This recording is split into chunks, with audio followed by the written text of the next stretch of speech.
There will be a lot. That is true. Yeah, 75 pages. Wow. It's like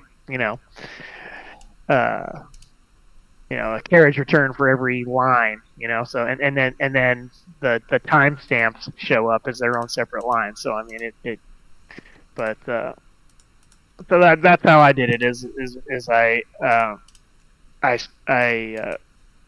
copy and pasted that into a Word document so that I could see what we were talking about at different things, and then if I don't understand the transcript, because sometimes the transcript is fucked up. Mm-hmm. And I go ahead and go and listen to that point in the time and the thing. So. Okay. But I've been lazy. I spent all my time making that cool picture of Lambert. That was very ambitious. Yeah. Well, all I did was trace it and then color it in the way. At first, I was like, "Oh, let me see if I can run filters over it to change the color." And I was like, "That looks like ass. Let me just try to actually draw it." So I just traced it and then did my own coloring. That was, by the way, Dungeon Master, I believe, from the Dungeons and Dragons cartoon from the 80s, right? Exactly. Yeah. 100%. Yeah. I recognize him. Okay, so let's start with XP. Starting with Johannes. Bigger though. That's. Yeah. What are you buying?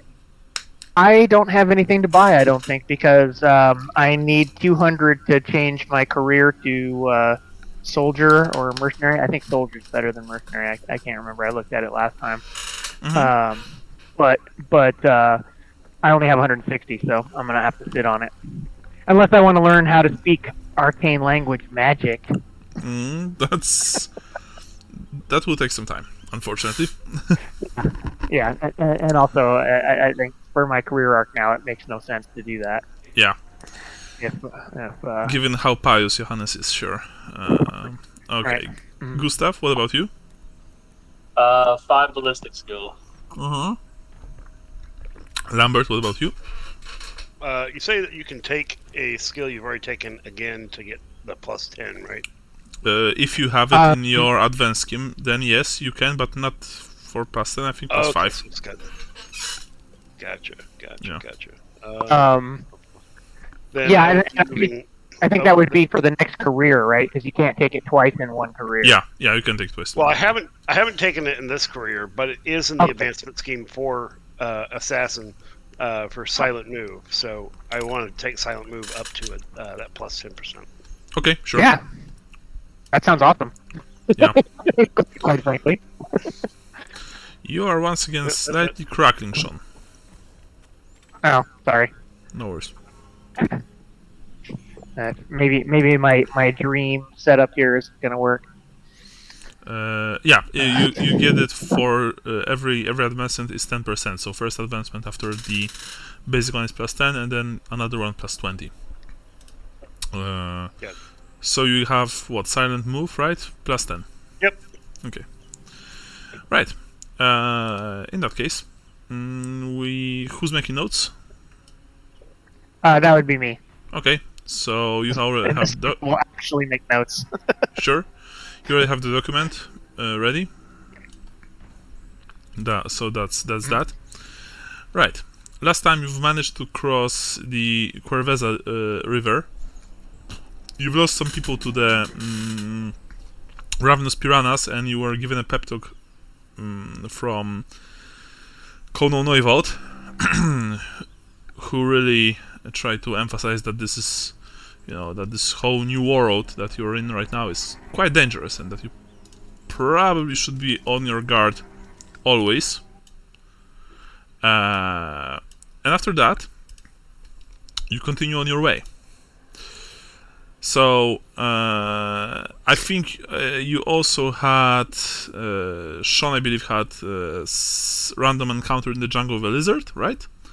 And someone else had, I think, met the frog. That was Gustav, whatever his current name is now. Yeah. I forget. So, on which day did we last left our game, Sean? Can you tell me? Yeah, I'm just looking for that right now because I found the files earlier, and now, of course, when we need them, I have no idea where they are. Mm-hmm. No, it should be there. Yeah, sorry. I'll figure it out in a minute here. Okay, so anyway, just note that now is the 20th day of the current month. I don't remember which month it is. I think what Vorhexen, right? Yeah, Vorhexen for sure. So it is Vorhexen. Yeah. So 6 days after you've crossed the river, on the 20th of Vorhexen, the column enters a swamp, and Yes. it slows its progress to a crawl. Of course, Lustrian swamps are quite different than those in the old world. They are incredibly humid, even more so than standard jungle. The smell of rotting vegetation and stale water is just everywhere. There are mosquitoes, thousands of them, and they get under your clothes, in your hair, in your shoes, everywhere.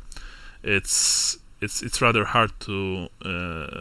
It's practically impossible to keep them at bay. Oh, by the way, I just remembered that Lambert was also stung by some green bees, and his face is all fine now. Yeah.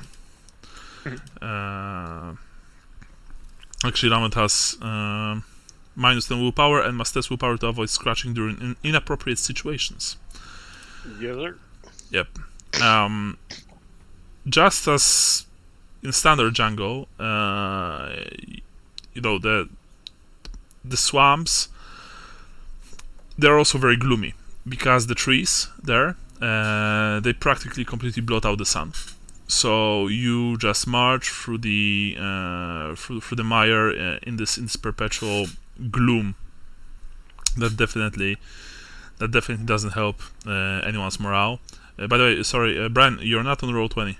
You look like. Oh, did I drop? Yeah. Okay, I'll fix it in a second. Mm-hmm. And now, as you make your way through the swamps towards the destination, I would like for everyone to test perception. And count me degrees of success.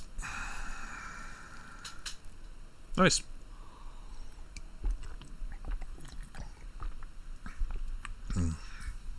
Okay. And Gustav. I don't know if you passed.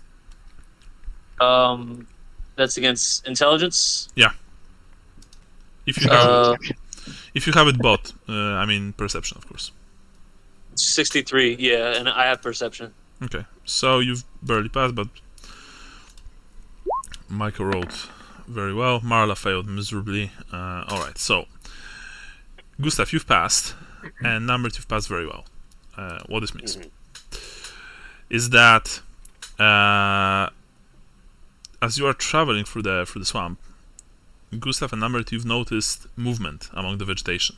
However, Lambert, only you managed to spot a glimpse of a tall, sail-like fin rising above the murky water before vanishing back into the reeds. How many successes did you have total, Michael? I rolled a 7. My skill is a 57. So okay, so you have okay. So you also notice one more thing, that there is movement in the trees. Almost looks like someone or something is shadowing the column. Just so we are clear, you are all walking, as I mentioned before, the entire expedition is just moving in a single column, but the column is not dense, it's not condensed, right? So there are, especially now in the swamps, so there are like gaps. All four of you, Johannes, Lambert, Gustav, Marla, and a couple other sailors, are relatively close to each other, but even so, there are like few meters distance between each of you. Lambert, do you say anything? Or Gustav, do you also say anything? I didn't see all of that though, right? Because he had more successes. You only saw movement, but Lambert saw much more. Movement in the trees, or No, you saw movement in the reeds. okay. I'm gonna say, hey, Black Griffin. I'm gonna point. I'm gonna try and get the nearest Black Griffin's attention. The only Black Griffin. I'm just gonna. Go ahead, Mike. Sorry. I'm just saying to people nearby me, like we're being followed. The only Black Griffin here is Johannes. And ready my weapon. There are no other Black Griffins, unfortunately. So yeah, and you are marching in the middle. Okay. There are like 3. Actually, no. There are actually 4 sailors nearby. So Lambert, prepare your weapons. You movement, of course, the sailors and your comrades, because you've also heard that. You probably look around as what is happening, right? Okay, and so because Lambert warned you, you are not surprised. So now we enter into initiative. But of course, I will need to upload the map. Where is the map? Where is the map? Here it is. Okay.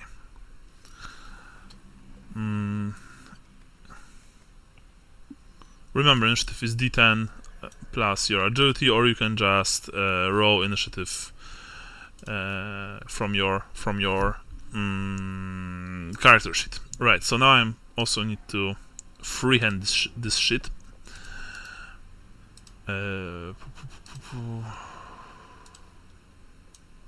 Okay, so let's say that here,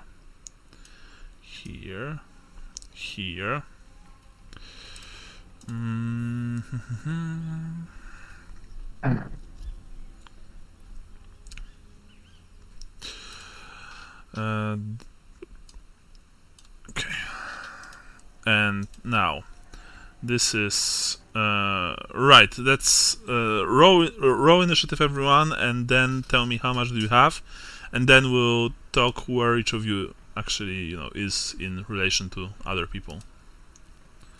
Marla has, I think she has 55 agility. I don't know if I get any minuses for having the No. the plate. For okay. plate, you don't have minus to agility, only to speed. You have -1 movement. But anyone who has mail armor, you remove like 10% from your agility. Oh, by the way, sorry. Okay, you've rolled your initiative, so Lambert is first, I think, right? 76. Okay, Gustav, how much do you have? 67. Gustav is then second, Marla is third, Johannes is fourth. I'm not even going to roll for sailors. I mean, I will, but it doesn't matter because you will be first. But this is a brand new day, so first of all, I want each of you to roll me, exhaustion tests, which are toughness tests. Because even in the swamp, yes, is that? I'm good, baby. Yeah. He pulled a hammy. I think you should reroll that, Sean. Because remember, if you botch on the exhaustion test, you get a permanent minus to every single stat you have. Yeah, no, I will re-roll that with a luck. Oops, sorry, that was not the right roll. Right. I mean, we can count the roll, but I rolled it against intelligence, so I failed. Roll again against toughness. Okay. No worries. Like, whoops. Oh, Nice. Fucking hell. No, you passed. Well, that was agility. Oh. I rolled agility. So let me roll toughness. Okay. If I just keep on going up the line. Oh, I failed by 2. By Yay. 2. But Okay. you didn't botch. So, Gustav, you've passed? Yeah. Okay. I'll roll for Marla very quickly. No, she failed. So, alright. Johannes and Marla, you have minus 10% to all. Just very quickly need to check this. I think it's to every single stat. Because of the heat and humidity, Yeah. By the way, I just forgot that Johannes, you roll with minus 20 anyway for the plate. So yeah. So now minus 30. No, minus like you're not rolling anymore. Just remember that because you have plate, you test this on a minus 20. Those who have leather on minus 10. Those who don't wear any armor, you test it normally. So those of you who had leather, you've passed. Lambert, remember this is minus 10 for your test. That's minus 10. Yes, because you have leather armor. Oh, okay. Then no, I did not pass. So I suggest re-rolling, because if you didn't pass, this is a critical botch that you rolled, 33. All right, then we will re-roll. Okay. That's still a botch. Yeah. Wow. Gustav. So re-rolling didn't do shit. Yeah. Gustav, you've passed. You have leather, right? I have leather. My toughness is 45. I rolled a 41, so that would not pass. Yes. But it's not a botch, though. So okay. So Gustav. So what's happening right now? I think you've all failed, unfortunately.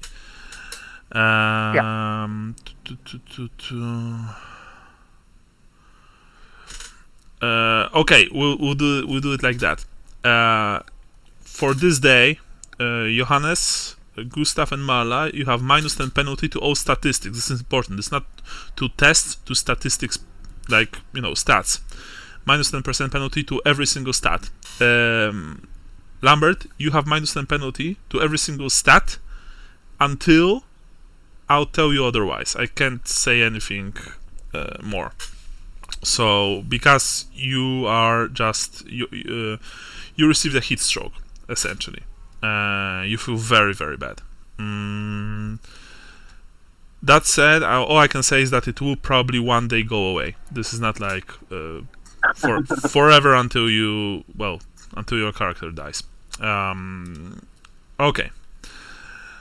And because of that, this also modifies your agility. So this also modifies your your initiative stat. So from the initiative that you rolled, deduce 10%. And that's... So I go from 76 to 66. Yes. Okay. So Lambert is 66. Mm-hmm. Gustav, what would you be at? Initiative, 50... Was it 57? Yeah, so you 47? have 47. Mm-hmm. No, Okay. no, it was 67. Okay, so so 57. Sure. And then 57. Marla's what? Okay, Marla so would be what? Marla would be 49. 49, and then I'm 42. And please roll that the 4 sailors accompanying you, they have 27 because I've also failed their toughness test. And your opponents will have 39 total. Okay, and Okay, so now that we have Wizard. initiative, Lambert, you're first. Tell me which one of those 4 circles you want to be in. 1 sec. I gotta shrink my map, my sheet real quick. All right, let me see here. Because those 4 circles are you guys. I will add sailors later. They don't matter right now. You're on this causeway, so to speak. This is, by the way, all according to this. Okay, you want to be here. Okay. After that, we have, I believe, Gustav. Gustav, where do you want to be? I'll be behind him. I think Marla should be sandwiched if she's injured. At the end, yes? Yeah, Like sandwiched. Yeah. Mm-hmm. tail gunner. Okay, and so Johannes, you will be here. Okay. So now I thought it was the other. Okay. I'd be behind Marla. Oh, okay. Yeah. Okay, sure. Mm-hmm. No worries. So Marla will be here. And We're circling the wounded. Yeah. Now I will add Sailor 1, Sailor, let's say 2, Sailor Moon. 3, Sailor 4. Actually, yeah. Sailor Uranus. Sailor Uranus. Sailor Moon, nice. Okay, here it is. Right. So I will add like this. this, this, and this. You look on both sides of this causeway into the towards the swamp itself. You see, you're surrounded by this murky bog water, completely brown, of course. It's impossible to see what's underneath. There are small islands here and there. Of course, on the islands there's some shrubbery, as well as rotting logs, rotting vegetation, stuff like that. As I mentioned before, mosquitoes are simply everywhere. And when you're in the swamps, you don't really hear that many birds, although, yeah, there are still those strange avian cries in the distance. However, from under the water emerge 4 shapes, and they are truly terrifying to look at, to look upon. What they are? Wait a second. Sorry, actually, not 4 shapes, 3 shapes. They are some sort of huge lizards. They walk on 4 legs. They have their scales are brown orange in coloration. They have those huge fins on their backs and on both sides of their narrow heads, as well as on their tails. And even in the gloom, you can see rows of razor sharp teeth. They emerge from the swamps, not roaring, just hissing very loudly, but their intent is obvious. They move towards you very quickly, and they open their jaws wide. And now I am going to add the lizards. One lizard will be here. One lizard will be here. Are these essentially like alligators with big spines on their backs? Salamanders. Yeah, Okay. for those Proctogors? No. In player terms, they are salamanders. So you can just type Warhammer Lustria salamander and then take a look at the art. Or I would very quickly later upload it. But anyway, as you can see, salamanders emerge in these locations, and shit. Okay. For game purposes, do the You don't test. bushes depicted? The bushes. No, the bushes don't really matter. They are not that big, and the salamanders are very large creatures. They are like they're not the size of dogs. They are practically the size of small ponies, or maybe even just normal small horses. Large aquatic reptiles, obviously, and they keep low to the ground. However, they rush all of you. There are only 3 of them, and remember, there are 8 of you total, 4 you 4 and 4 sailors. But the creatures seem fearless. So we enter initiative. Lambert, you're first. You are sweating, profusely, and you don't feel good. Permanent -10, temporary permanent -10 to all stats means that you practically are very ill. That said, your instinct kicks in as you see one of those horrifying creatures moving towards you. What are you doing? Take this, you scaly fuck, and I aim my pistol and shoot. Okay, so you have your pistol in hand because you've declared that you pull out your weapon. So you take aim action and you fire. Yes. Yep. Okay. So remember, -10 to your ballistic skill. So +10. So your basic ballistic skill, and your pistol misfires with additional -5 because of dampness. So misfire on 90. Yeah. Well, you have luck. I have 1 luck. Let's do it, baby. Yeah, I suggest Do it. rerolling that. Nice. There we go. You Take that, bitch. Yeah, you shoot the creature in the direction of one of its hind legs. The bullet flies straight and true. So now please roll damage 2d10, and you choose higher number. So 8 plus. Choose the one. It's 8 plus. I think 4 or 5. Damage 4. Impact. So 12 total impact. Impact means that you roll 2d10 and choose higher number. Yeah. So 12 total. Okay. So that's that really hurt the creature, and you can see that because 08 means 80, which means that it was shot in the genital region, which in my game means that Ending its family line. Yeah, the damage is doubled. So Ooh. the gunpowder discharge was loud, very loud, and actually so loud that like a few flags of some strange bog birds immediately burst into flight from nearby islands. The creature reeled from the shot. It hissed in pain, but in its yellow and black eyes, you can only see not even hate, just determination to probably acquire its prey as it moves towards you, although very slower and visibly limping. Even from the distance numbered, you can see dark blood just pouring from one of its sides where your bullet struck. Very well. Who's next? Gustav. By the way, I presume that when Lambert warned you, you all had time to pull out your weapons. So if you wish, you can start this combat with your weapons out. Sailors do have their weapons out, by the way.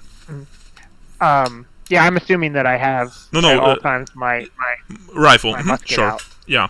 Gustav, you're up. What are you doing? So Lambert just fired at the one to the right of him. Yeah. I want to watch the one to the left of me then. I don't want to go out into the water, though. I just want to hold my action with both my clubs out and wait for it to charge onto land. So you can make the delay action, which means that you have single action. I don't remember. Is it at the end of the turn or wherever you want? Yeah, I think I get to like intercept basically if it charges Marla or Lambert or something. Yeah, that's the delay action. How deep is the water? I'm assuming it's. You don't know. Too deep. You haven't entered the water here, so unfortunately you have no idea how deep. I'd rather stay on land if I can, though. Yeah. You're on land, which of course is this sucking mire, but at least you're not standing in the water. Okay, so you delay your action. Who's next? It would be Marla. Marla. Marla is she will move away from the creature, probably somewhere here, I think, and she will declare. To the other region. Well, yeah, I mean it's slightly further from this one, and she will declare parry. She prepares her weapon to meet a potential charge head on. After Marla, Johannes, it's you. Yes. What are you doing? I'm going to aim my rifle at the one that Marla just ran away from. All right. So And remember, shoot it. you have -10 to your ballistic skill, but you aim, so you have +10 to your ballistic skill. You aim your rifle at the creature emerging from the swamp. You squeeze the trigger. You fire. Roll ballistic skill. You attempted to use a roll command looking for the value of a selected token, but no tokens are selected. I'll try it again. Okay. It's going to do that again. All right. So for whatever reason, it's not doing it on my weapon thing. So I'll just go up here to my ballistic skill. Yeah, just roll D100. That's a botch. You want to reroll that? Is it really a botch? Because it's not a double. You but it's are using black powder weapons. Yeah. Yeah, I'll so that's how many luck do I have? I think you've I don't used. remember how many. Yeah, you've I've used used one. one so far. Yes, you've used one so far. Um, I think Oh, you should have at and least one more. yeah, I have one more. Mhm. Okay, I will use it. Nice. So, Yeehaw. unfortunately, you are. I mean, you were training with the weapon on board the ship, on board Maiden of Manann, but this is a real combat situation. And seeing these creatures emerging from the swamp and just rushing towards you, because they're not moving slowly, they are, even if comically running towards your positions, meant that you simply missed. Your hands were shaking, and you sent a bullet to the left of the creature, probably hitting some rotting log or maybe destroying a palm leaf or something like that. So also remember, Sean, and of course Michael, I've mentioned this quite a few times, please take count your ammunition. Yeah. So yeah. All right, who's after Johannes? It would be the lizards. Right. So the lizards, they do something like that. The lizard here moves here. The lizard here. I quickly need to check their movement. Okay, doesn't matter. The lizard here moves here. The lizard here Of course he does.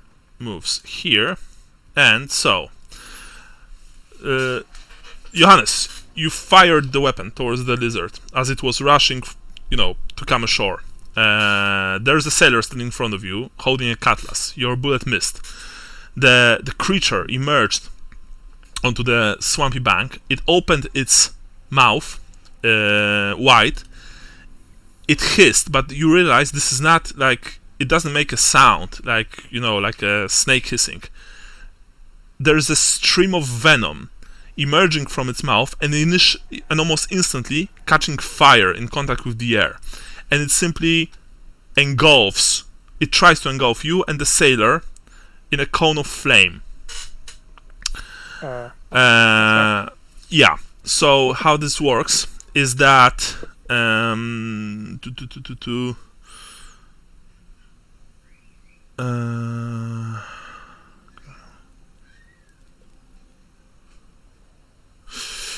what this means is that both you and the sailor are completely engulfed.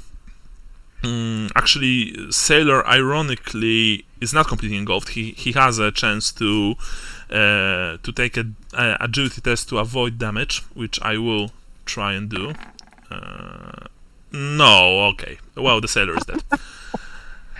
However, but because of that, he took the full brunt of the flame attack. In front of you, the nameless sailor, you don't even realize who it was, just turned into this human torch as he screams and flails, dropping his cutlass to the wet, soggy ground, running with his arms flailing over his head.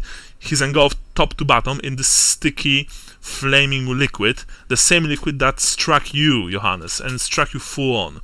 What this means is that you receive a single damage 4 hit. You can't dodge it, you can't parry it. It ignores armor completely. It's so now I'm rolling without turning the dice. It goes to the head, and Well, hey, now I can go back to nobody will recognize me because I'm so horribly scarred.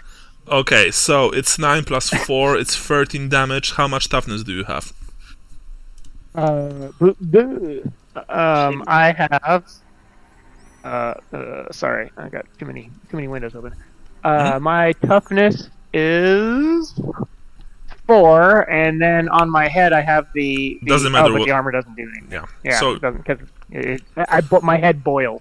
So toughness 4 minus 13 minus 4 is 9 times 2, so 18 damage total. Okay, well I had 7 wounds left, so Lord. I suggest That's taking what's either a fate point to avoid the damage completely or fate point to survive. Because 7 damage, you'll be on minus 11. Okay. I was just thinking, it's like I probably should have rolled up a sailor character. I mean, we can roll on the table if you wish, of course, but No. I will use my second to last fate point. Yay! Do you And I want to avoid the hit and stay in combat, or do you want to survive? Because you have two options. Yeah. I want to avoid the hit and stay in combat. All right. So what this means is that when the sailor in front of you got struck, you instinctively kneel before, in front of his body, and so, as I said before, he took the full brunt of the flames. Maybe some, maybe some residue, flaming venom, landed on your shoulders or maybe on your legs. Of course, it hurts. You can feel the burning, but Sigmar be praised, you are still alive. Unfortunately, your nameless comrade in front of you just turned into a charred husk. So that was that. Now, salamander in front of you. By the way, it also got struck because the cone is much wider than a single like square. That said, I will try and roll agility for it. It passed. Yeah, it passed by 3. Because this is not a Dutch test. This is an agility test, and you only take it if you are partially under the cone. Now, the salamander here has potentially 3 targets. It has Johannes, it has Marla and the sailor, and has sailor behind it. So I am going to randomize it. I will roll d6. You are number 1, Marla is number 2. You are number 1, 2, Marla is number 3, 4, and sailor is 4, 5, 6. 5, 6. Yeah. Got it. So, sailor is... no, sorry, it's Marla goes. Marla takes the flaming attack. So, the salamander, and Gustav, you see this. The creature, it burst from the water. It went through those... through these bushes over here. Came out on the other side. And, yeah, Gustav, by the way, you also saw what happened to the sailor, and probably to Johannes. You're not really sure if he's still alive. But the creature here also opens its mouth and fires the stream of flaming venom towards Marla and the sailor standing in front of her. Marla is partially... Can I accept it? Yes. I mean, first of all, we need to read exactly how intercept works, and remember, this is only a single action. You won't be able to charge. Okay. Yeah, you have... I would have to have a missile weapon or something to do anything from here, basically. Yeah. You can, of course, if you wish, for example, throw one of your weapons towards the creature, because this is a single action, right? But remember, you are throwing an improvised weapon, which means it's strength minus 4, and you roll on your ballistic skill. Which is minus 10. Can I yell at it to get his attention? Yeah, sure. At me? You yell at it, and, well, I mean... Hey! I'm going to wave my club in the air. You yell at it. Unfortunately, your yells are completely submerged by the horrific, demented death screams of the burning sailor. And, of course, shouts and curses from other people. Not to mention that your ears are still slightly ringing from the pistol discharge of Lambert. What this means is that the creature fires the flaming spray at Marla, but she's only partially covered, because this is the beginning of the cone, so to speak. I will roll for her agility. Yeah, she will reroll that. Oh, shit. And she passed. Marla, Nice. maybe because of your scream, Gustav, Marla got unfrozen, and she simply ducked to the side. What this means, of course, is that the cone of flame struck the other sailor that was, in front of her, full on. So the damage, first of all, where it hits, the arm, the damage Only barely. Note, Sean, please, that one of the sailors got hit by for a total of 3 hit points. Actually, you know what? I'm going to just. Sailor Moon gets 3 hit points. Yeah, he got hit for 3 hit points, but now, because flaming attacks are nasty, he must make another agility test or catch fire.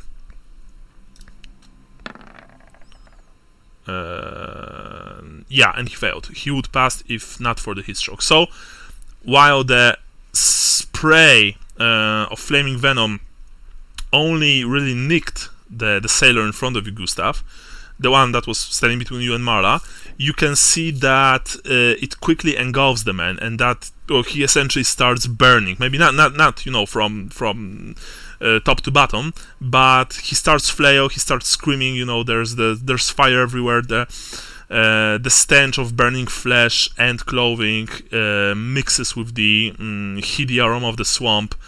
It's horrible. Then there's the last salamander, and it has potentially 3 targets. Once again, sailor, the one that already got hit, I will roll 1-2. Gustav 3-4, Lambert 5-6. This is total random. Lambert, perhaps you pissed it off, so now it tries to repay the favor, and it spits flame at you. Well, flaming like venom that catches fire when it comes into contact with the air. Mm-hmm. It tries to engulf you and the sailor. Let's start actually with the sailor. Maybe he's further away. I will roll. Okay, he got hit straight in the chest. Ooh, 13. I think he's still alive. I just need to double check. 13, 2. Yeah, he's on 0 HP, but he's still standing. Lambert, you. Let's see how it goes for you. 0-0 is like your feet. I think literally. I would like to dodge. You can't, because you are completely covered by the cone. That said, you only take 9 damage total. Without armor, but your toughness, of course, works. So, toughness off that, I'll take 5. Mm-hmm. So, and roll me... Stuff, so I'm yeah. down to... You have a toughness of 4? I have a toughness skill of 40. Oh, wow. Remember about minuses from the sickness. Oh yeah. In that case, I will take a further point. This whole session is just Michael killing us off. I mean, it is Lustria. No, yeah. I'm thinking all of us should roll up sailors. Yep. I will. Don't worry, they can only do this every few turns. I'm, of course, not going to say how many. Yeah, it's like red dragons from D&D. They can only spew fire like twice a day. Anyway, so 6 total, I think, passes, right? Yep. Okay. How many HP do you have left? I have 5 left. Okay, so now roll me agility, not dodge, agility with minus, like with the minus from the with hit the minus stroke. 10. Yep. Mm-hmm. So I need to roll under a 56. I didn't. You want to reroll that? I can't. Anyone wants to lend him a luck point? Yeah, you can take one of mine. Okay, Gustav, Alright, from Gustav. Yeah, you give. Oh look, I did worse. But, okay, so you also catch fire. Catching fire only works from next turn, so... and I will roll for the sailor. No, he also catches fire. Okay, so the sailor here, I can just remove him, because he will receive at least a single hit point without toughness and armor next round, so he's burned. Okay, so after the salamanders, who's next? Sailors, I believe. Yeah. Alright. I mean, sailors, there are only 2 of them. So the sailor here charges the the one salamander here. The sailor here charges 1, 2, 3 left. No, he charges. Oh, sorry. Oh, He charges this one. What? Oh, I moved. the whole arc. Okay, There you go. I think that was better. Slam. So the actually, sorry, the flaming sailor here. I think he will first try and douse the flames because he is burning after all. Now I very quickly need to check the rules for burning. Stop, drop, and roll. Yeah. Very quickly. Yeah, here it is. Right,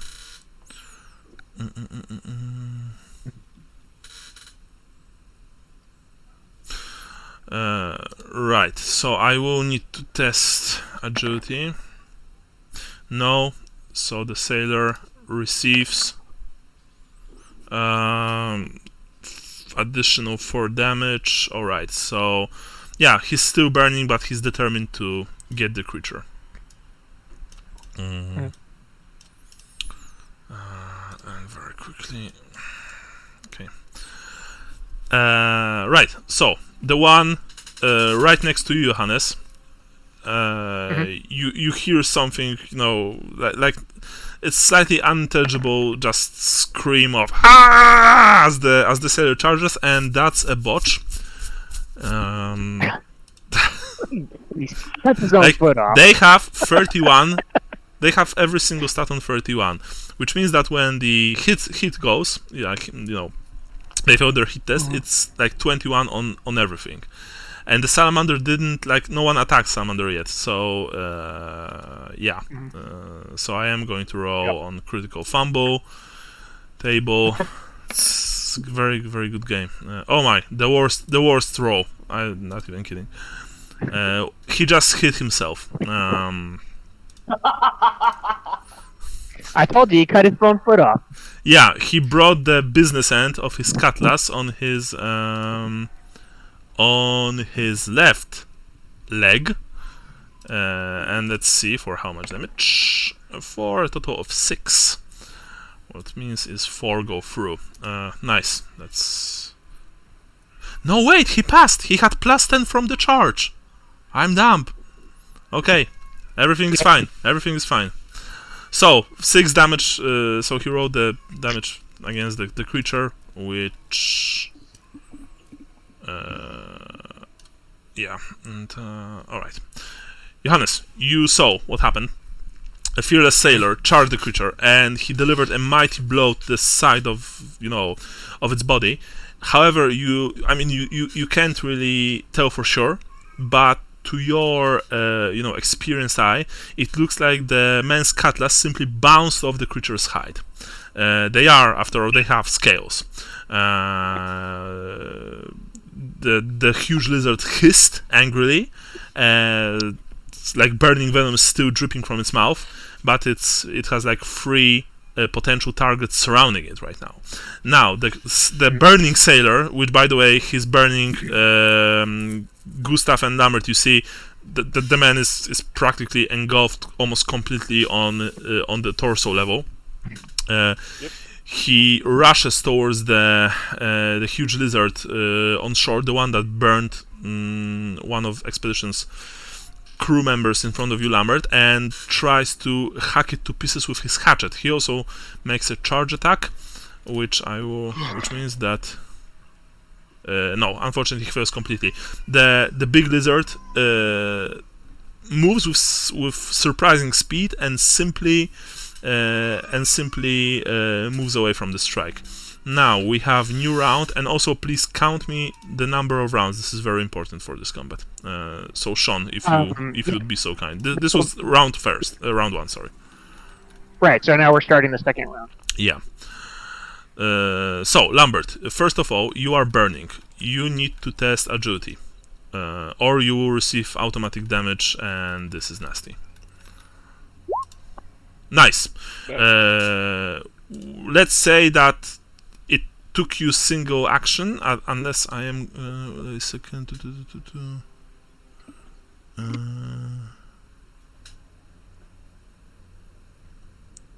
Yeah. So you still have a single action left. Am I still on fire? No. You managed to douse yourself. Oh, okay. Sorry to dousing, to extinguish yourself. I have a single action left. I'm going to fish around and drink one of my healing draughts. All right. So you very quickly take one of your draughts and you take a swig. Add 4 HP to your character sheet because you have quick draw, I presume, right? Yep. Okay. That's me. Sure. After that, yeah, you probably drop on the soggy marsh ground, rolled a few times, very quickly got up and almost instantly drank the potion. You're fine. Now, Gustav, you're up. You see what is happening. Also remember, I've told you that they can't fire every single round to you as players, not to you as characters. What are you doing? Two men have already died, and horribly, I might add. I'm concerned about this sailor in front of me. Is there a way to, charge both of them, I guess, the sailor and the salamander, and with my 2 attacks, kick the sailor into the water and strike the salamander with my club? No, you can, because you can make multiple attacks with your charge action unless you're a Bretonnian knight with a certain virtue or a bloodthirster of Khorne. You can. I will allow you to extinguish the man if you manage to charge, and if you manage a successful charge, and he will fail his toughness test. You will both fly into the water. That said, if you fail, Brian, there will be a chance that you'll catch fire. Yeah, that's okay. I'm gonna try and fight the salamander then. So you want to charge the salamander? Yeah, that's the biggest quote, fire, so to speak, right now. Yeah. Needs to be put out. So you rush the creature with your club out, both clubs, and you get plus 10% from charge, plus 10% from the fact that the sailor is already fighting it. So -10 from minus heat, 10 from hit. Yes. So plus 10 overall. Yeah. And it already dodged, so it can dodge if you hit. But I don't think you managed to hit, unfortunately. I don't think that hits.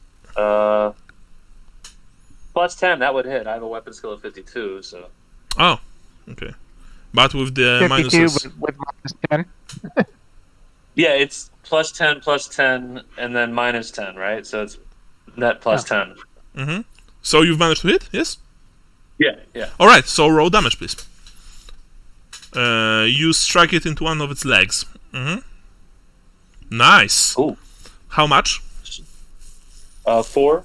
You have strength. 13. You have strength of 4 or strength of 5? I have a strength of 4. So you have strength of 3. So minus. Remember, minus 10 to all statistics. Yeah. Right, So 12. strength of 3, 12. So 12 total. And yeah, the creature definitely felt that. You jumped on its flank and you delivered this mighty double blow, like both of your clubs striking its leg, maybe near the place where Lambert hit it. This time, the huge lizard, like it made this strange, almost hooting-like sound of pain, obviously. And it starts to thrash around furiously. It's very hurt.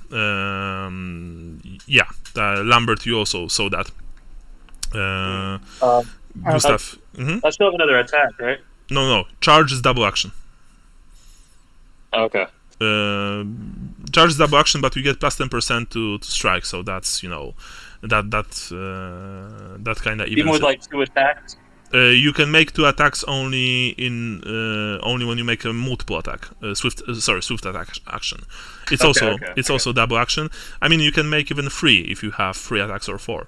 But but except for those 2 examples that I mentioned before, there's no way in the game, to make a multiple attacks on the charge. It would simply be way too strong. So after Gustav, we have Johannes, right? No, Marla. Marla. Well, Marla attacks the creature standing in front of her. I think she's also armed with a short sword, I believe. Let's see. Yeah, she has a short sword and dagger, and she takes an aim action and tries to skewer it, which means that she will get. She normally has 18 weapon skill because of a hit. So plus 10, 28, and plus 10 from the sailor, 38. So she rolls on 38. No. Unfortunately, she misses completely. The creature simply jumps away from her, or rather dances away and moves so fast that even though it's large, it's still hard to hit. Johannes, you're up now. Yes. There's a huge lizard right next to you, and Marla and Sailor are fighting it. There's also this large wizard in front of you that is emerging from the water with obvious intent as it fixes its eyes on you. What do you want to do? Right. You have handgun in your hand. Discharged, by the way. Discharge. Yes, a discharged handgun in my hand. So that's what I was just looking at. So I feel like okay, of course I can't see this. How many? Oh, you bitch. Okay, this is the one that's not telling me how many actions. All right, cool. All right. Well, so what I was trying to say was that I believe I saw the sailor's cutlass just kind of slide off of the salamander in front of me. So yes. That being said, I'm going to try to do what I've been trained to do, which is back up while I reload my handgun. Okay.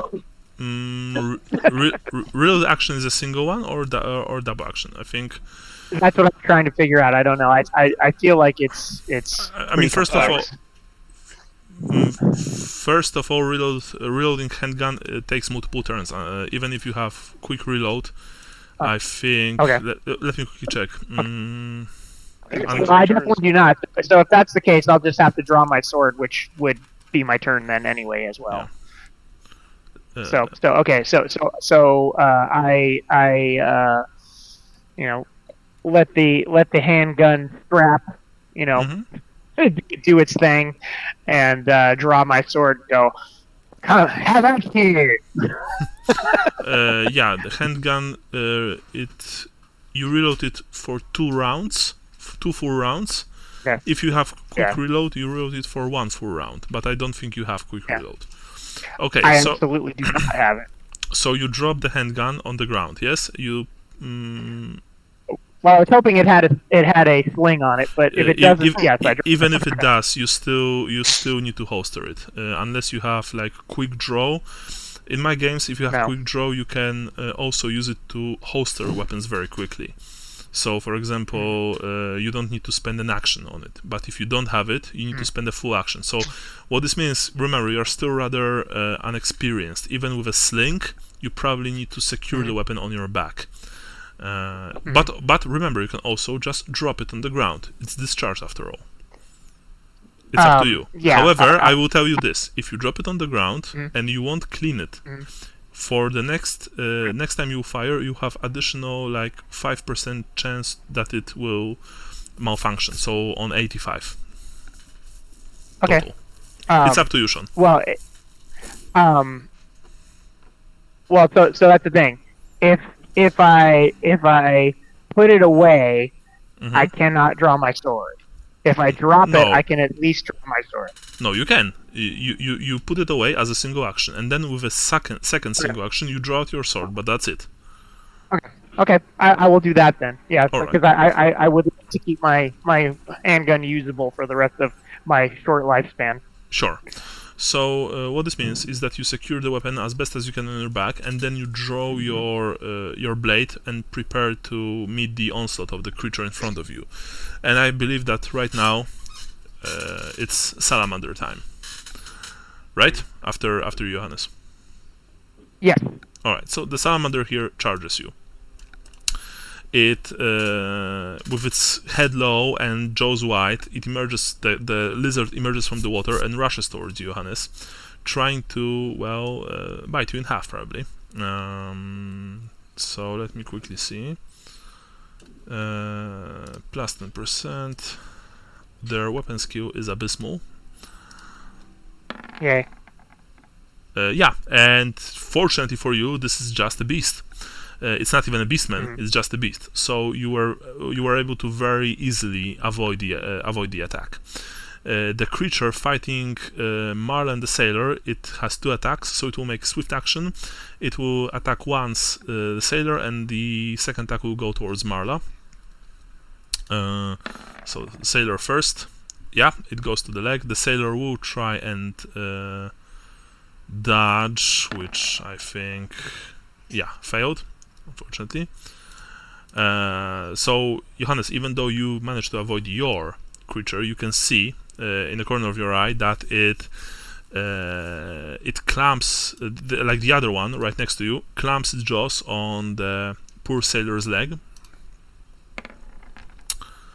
And delivers a total of 8, so minus 2, it's 6. 6, and whoops, and I very quickly need to check.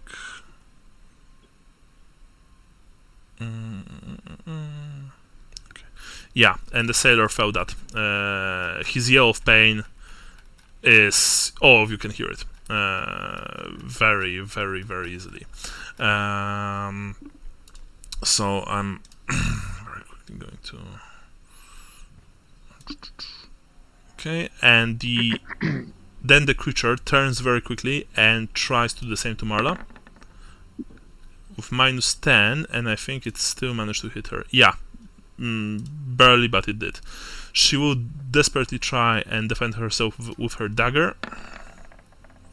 Nope, unfortunately. The beast's razor-sharp teeth goes for her arm. 8 total. I don't remember how much. Marla, I think she has armor, I believe. I think just leather if she has anything, right? Yeah, leather. Well, according to her character sheet, she has only a leather skull cap. Is that right, Brian, or am I missing something? Or did she have like the whole deal? Brian? Okay, Brian's not here. Muted? Muted, probably, yeah. So, 2, so 6 go through. Okay, so she's on 1. In that case. So Marla is also bit, or is she clawed? No, I mean, it doesn't really matter. Maybe, a mix of claws and teeth. Unfortunately, yeah, Johannes, you hear Marla, yelling in pain as the creature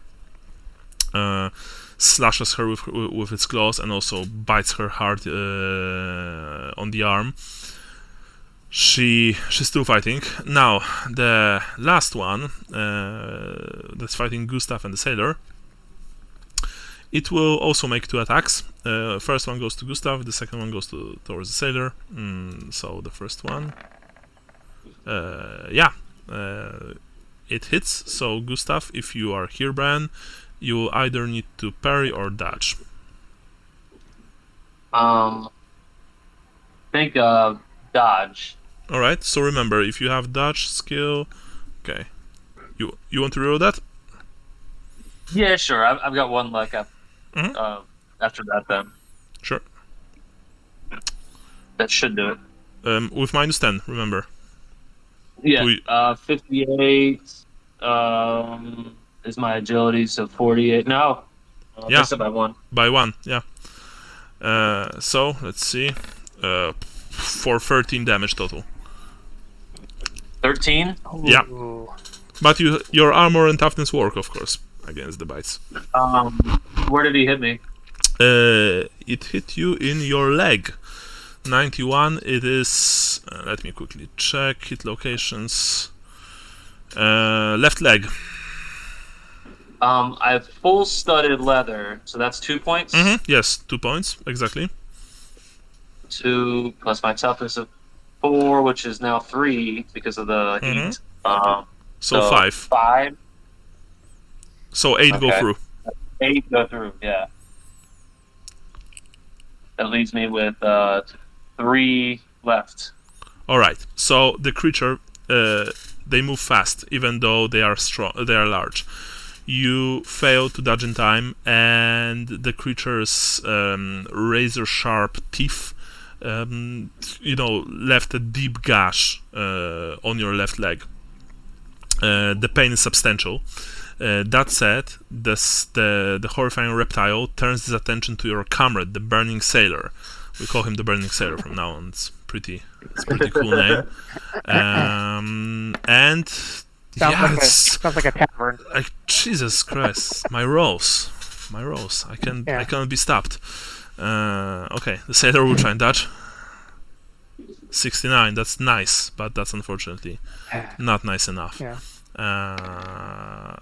Only 5. So additional 3. All right. So Brian, the burning man right next to you. He's too busy burning alive, and so he completely failed to miss the attack.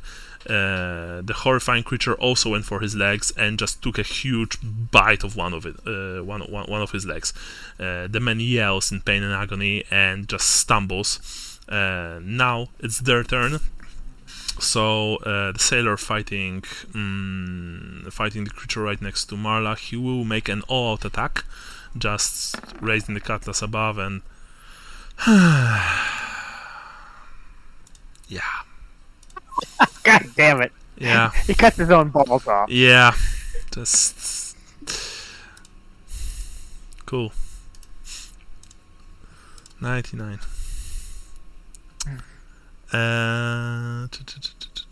All right. So Johannes, you saw that.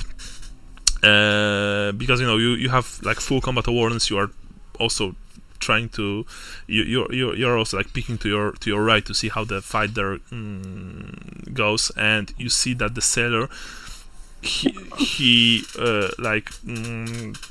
brought his cutlass double-handed above his head. He yelled something like, "Just why don't you fucking die?" And before he managed to drop it on the creature, the reptile slapped him very hard with its tail. The man, he didn't drop, but he's definitely dazed. What this means is that this sailor, he can't attack next round. He can only parry. He can't attack. He's not stunned in game's terms, but slightly dazed. And the sailor here, he will try and extinguish himself. No, which means that he gets additional D10. Yeah, and Gustav, perhaps because of this wound, you see that the man, he took few steps backwards, screaming as the flames engulf him completely, and he first falls on one knee on his wounded leg, the one that that's practically been bitten off by the creature, and then simply falls into the stinking mire, disappearing below the water.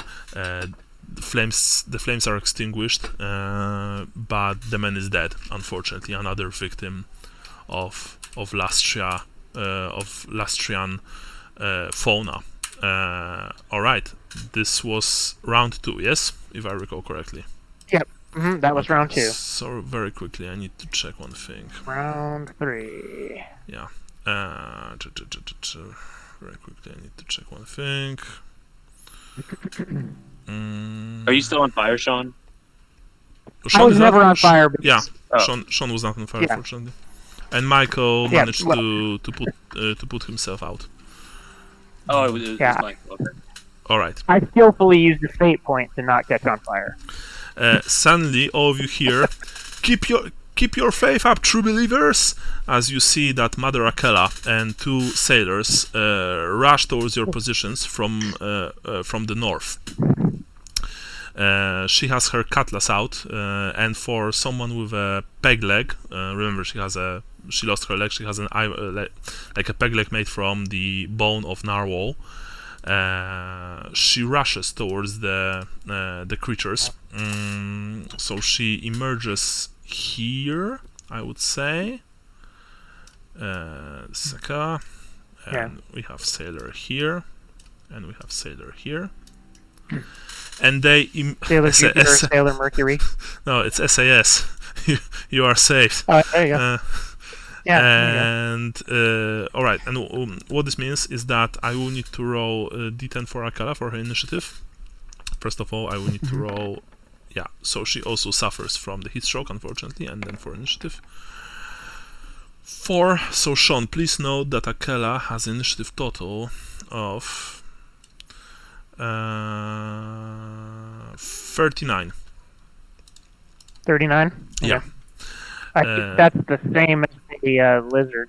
Yeah, so, but she will be she will go first because her basic agility is higher than the lizard's. So when you are ex aequo, you always compare the basic agility, and if that's also the same, then you roll once again. So Akela with her cutlass out and 2 sailors, one of them wielding like some kind of huge fishing hook, and the other one short cutlass. They will join the fray. But first we have Lambert. What are you doing? The reinforcements have arrived, by the way, so always not yet lost. There's still a salamander right here. Yes. Yeah. Alright, I've Who's got a nice... taking 36 damage, by the way. That's fine. Oh, Jesus. I've got a straight bead on that one, and I have another pistol. Sure. I would like to aim and fire at that. Okay, so my first question is: did you had 2 pistols out before? We can say that you did. We can, but like I pulled a weapon. But yeah, no, that's fair. We'll say 2 pistols. Fuck it. Okay, so you have this other pistol in your offhand. No, that is offhand. Yeah. Okay, so it means that it's -20, but you take aim action, so it's -10. But so you roll minus. You roll a test with -10. It's ballistics -10. Yeah. Yes. So just roll and we'll see what happens. Rolling under a 50. Yep. Nice. There we go. Very well. Yeah, buddy. Very well. Now roll D10. 2d10. Not 2d10. Yeah. Sorry, 2d10, of course, because it's impact. Nice. So 6. That's enough, because after Gustav's attack, it was on single HP. So what happened, Lambert? So what you're saying is I did all the work. Yeah, obviously. You aimed your second pistol after you saw what happened to the sailor. The man is dead. Yeah. Probably, I don't know, maybe it pissed you off, maybe not, maybe you just want to kill this horrifying creature. So you took a careful aim and you put a bullet between its front and hind leg. The bullet went through deep. The creature thrashed. It emits this strange hissing but also slightly coughing sound, and it simply slumps onto its front part on the mire. Its back part falls under the water. Gustav, you can see that it's dead. It maybe coughs like a few times or makes this strange hacking sound, but then this huge lolling tongue emerges from its mouth, and its eyes become distant, glossy. The creature is slain by the hand of Lambert. So very well. Lambert the Worm Slayer. Lambert the Worm Slayer. Yeah. I like it. Wait a second, guys.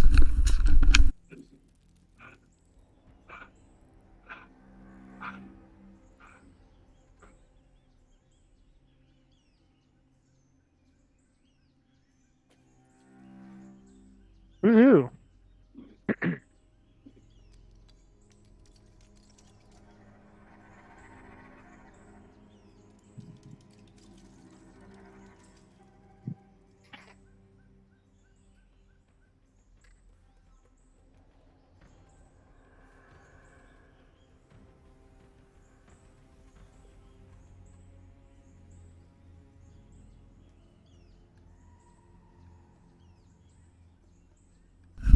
guys, let's take a 5-minute break after this impressive feat of marksmanship.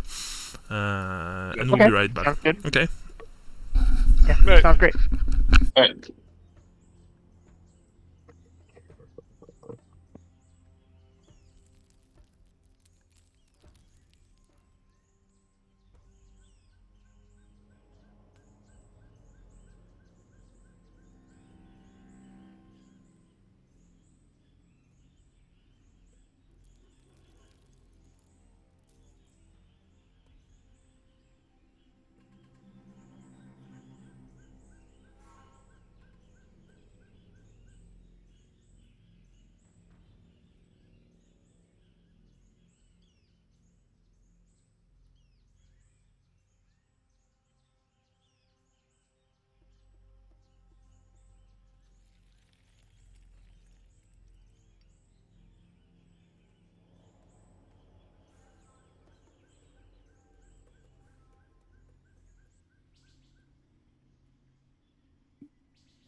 Ow.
Boom.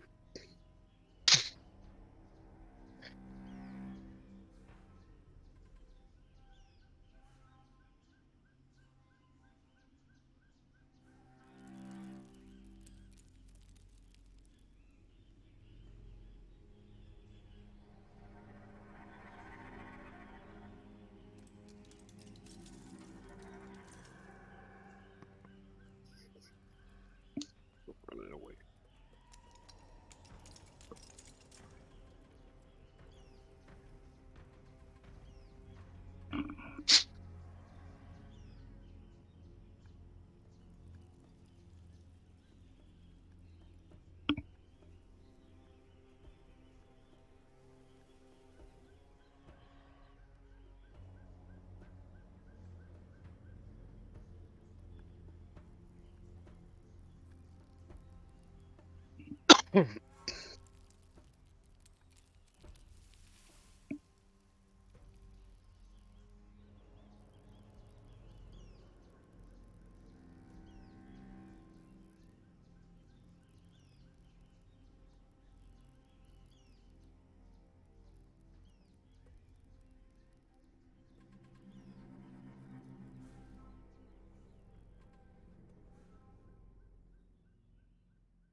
Yes.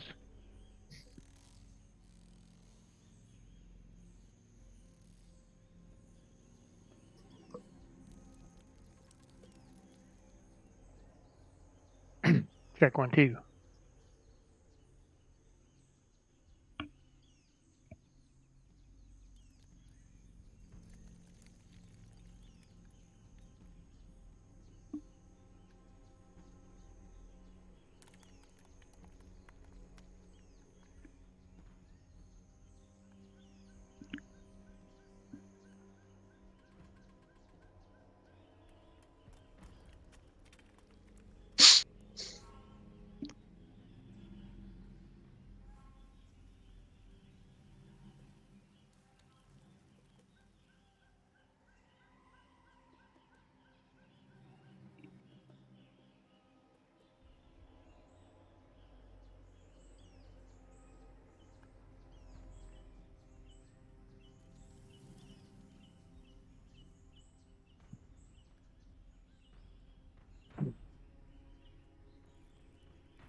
That's a Dugrum bow. What's that? Just playing some BattleTech. The model they have for this Battlemaster is like super old. Looks like the Dugrum.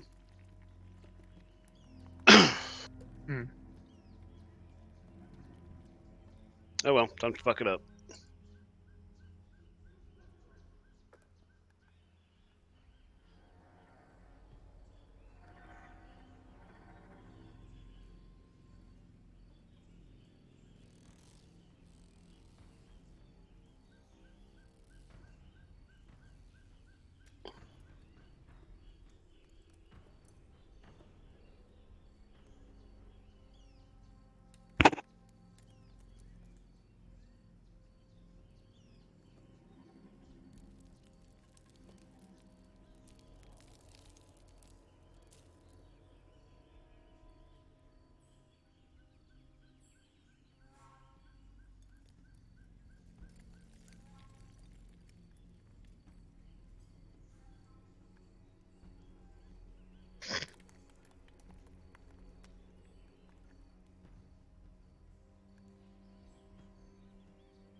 Oh, you bitch.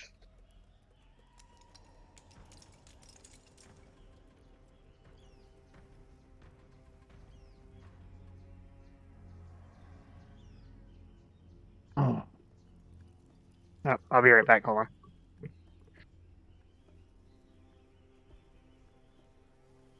Ow. You guys aren't nice.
Yep.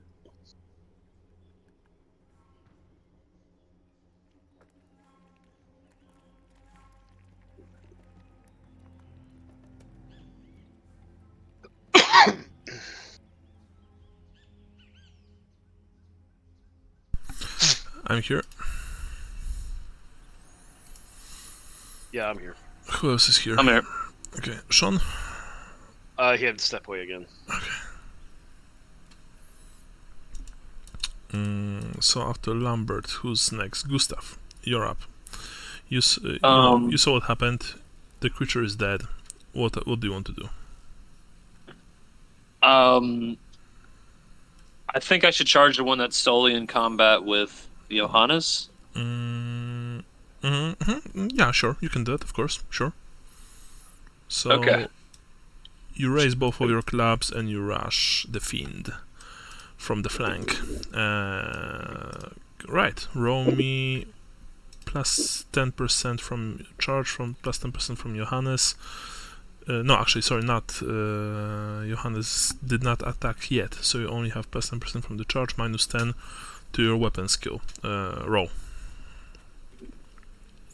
Nice. Woo! The creature will try and dodge. No, roll damage. Unfortunately, both of your clubs bounced off its scaly height. By the way, Bran, did Marla had like full leather or only skull cap? He had a leather jerkin, but it got ruined, I think. Okay, so right. So you try to aid Johannes, and well, what you manage to do is perhaps, partially at least, earn the notice of this scaly monster. After you, Gustav, well, it's Johannes, but we'll need to wait for him to return.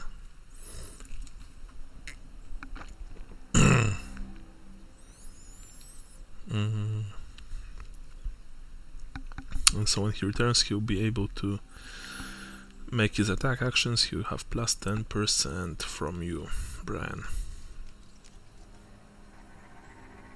I guess the main thing I was trying to do. It looked like he had potentially two of them fighting him at once. Yeah, I mean, in second edition, outnumbering is always important. Definitely.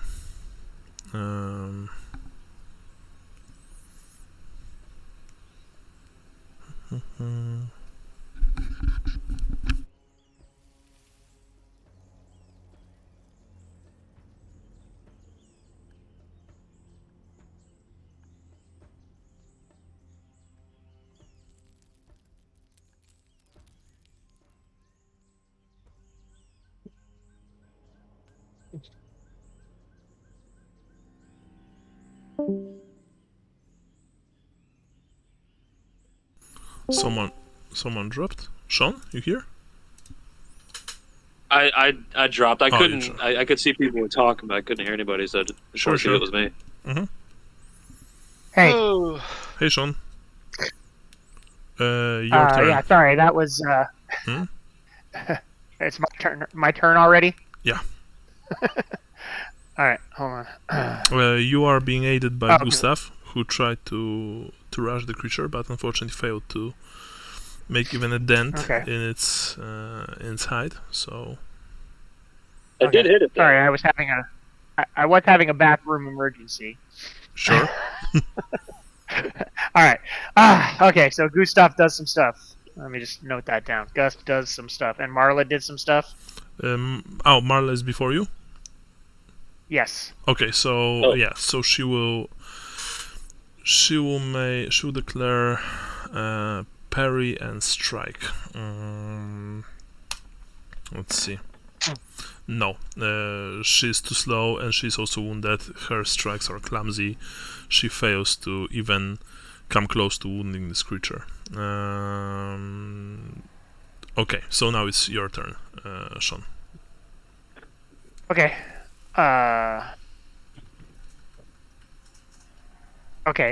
So Marla misses. Sorry, just catching up here. No worries. All right, I have drawn my sword, and I say, "My soul is the anvil. Sigmar is the hammer," and I strike down on the.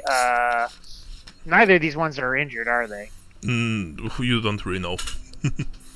All right. It's I'm hard just for you gonna to do tell. the one that's. I'm gonna attack the one that's between Marla, the sailor, and myself. Okay, so my question is, do you, because this is a single attack, what is your other action? That is a good question. You can take out your buckler, for example, but if you don't have specialist weapon parry, you can't use it. Yeah, no, I think what I've been doing is using my dagger and my offhand to parry, so I'll do that.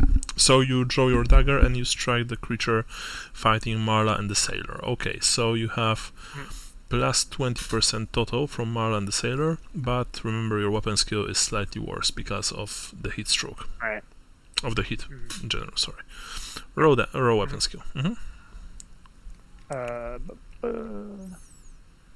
Alright, let's see if it'll let me do this one. Sorry, my computer's starting to lag a little bit. Alright. Attack.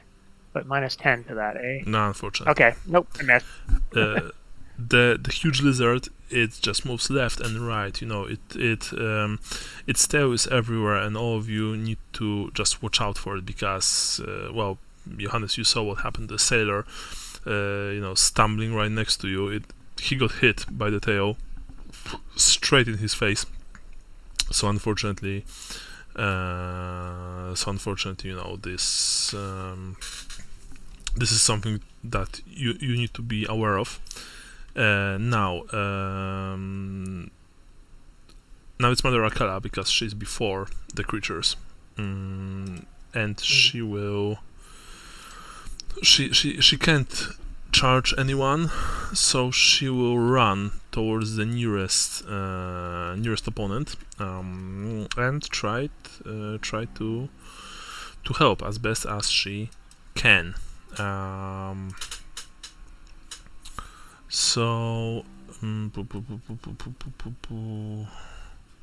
Cast a spell called Salamander Die Immediately. Yeah, that would be very useful. No, what I need to check is movement. Did you say salamander diabetes? Sorry, what?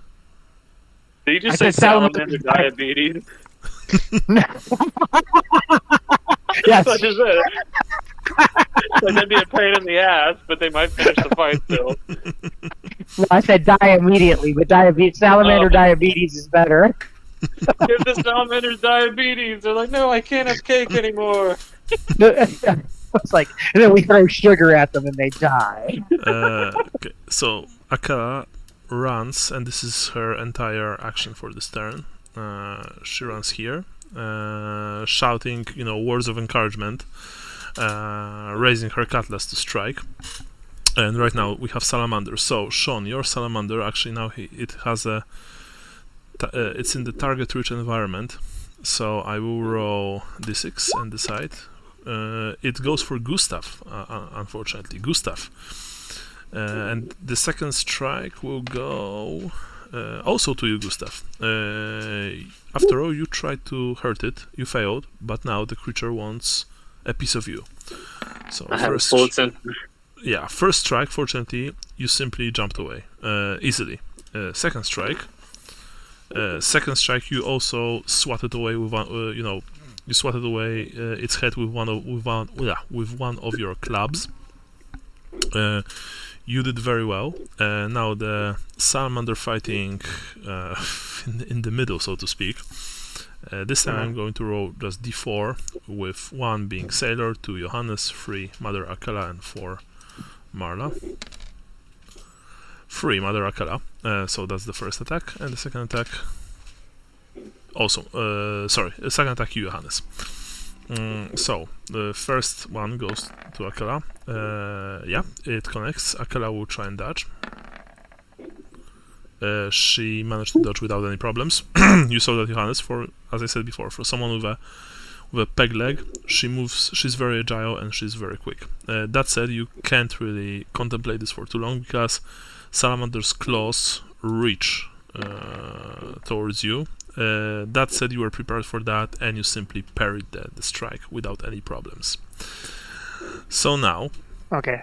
we have sailors. The sailor at the bottom, he doesn't do anything. As I mentioned before, he is stunned. The sailors on top, they are rushing here, and this one goes here. 1, 2, 3, 4, 5, 6, 7. Yeah, without any problems. So now you are all just ganging up on those creatures, which is swell. The round ends, so this was third round, yes?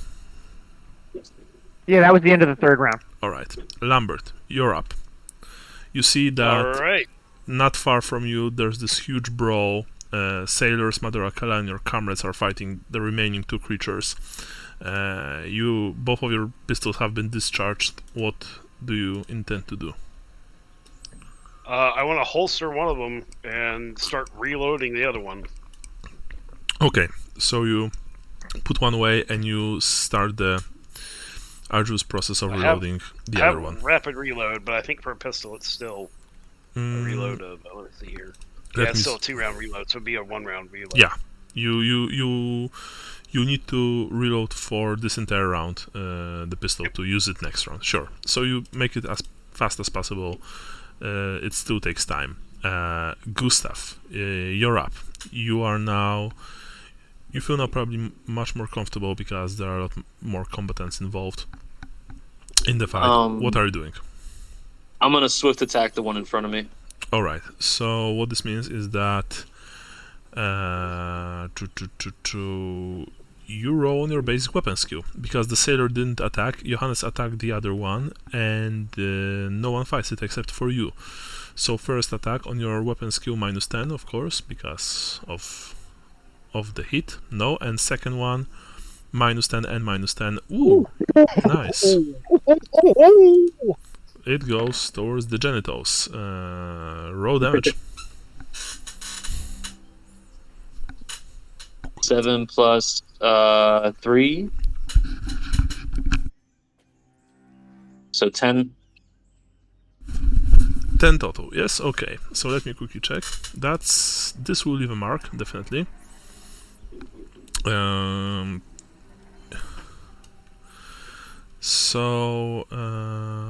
Oh, nice. So what you did, the first strike, you managed to hit the creature near its like this huge fin that it has on its back, and the attack simply bounced off. The other club went under, and you managed to deliver a mighty blow to its underbelly. The lizard hissed very angrily, and it's obviously in pain. It even stumbled slightly. Perhaps it's not so sure of its chances right now. After all, the prey is obviously difficult to deal with, and fighting back. So that was you, Gustav, and now we have what? We have Marla, I believe. Yes. Sean? Yes.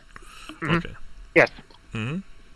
By the way, sorry, I'll very quickly do this thing here. Hopefully it will not screw up my map too much. Boys, I'll be right back. I'm going to take a couple ibuprofen. I'm still hungover. Sure. This is what you are fighting, by the way. I think you should be able to see it. Yeah. Yep.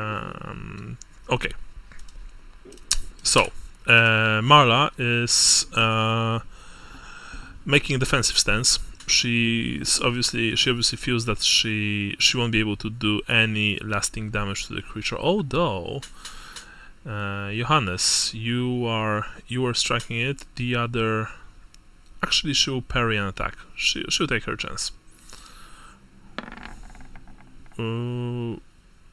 Okay, I think she might have hit. Yeah, just barely, but she managed to hit. Did this creature dodged or last round or not? I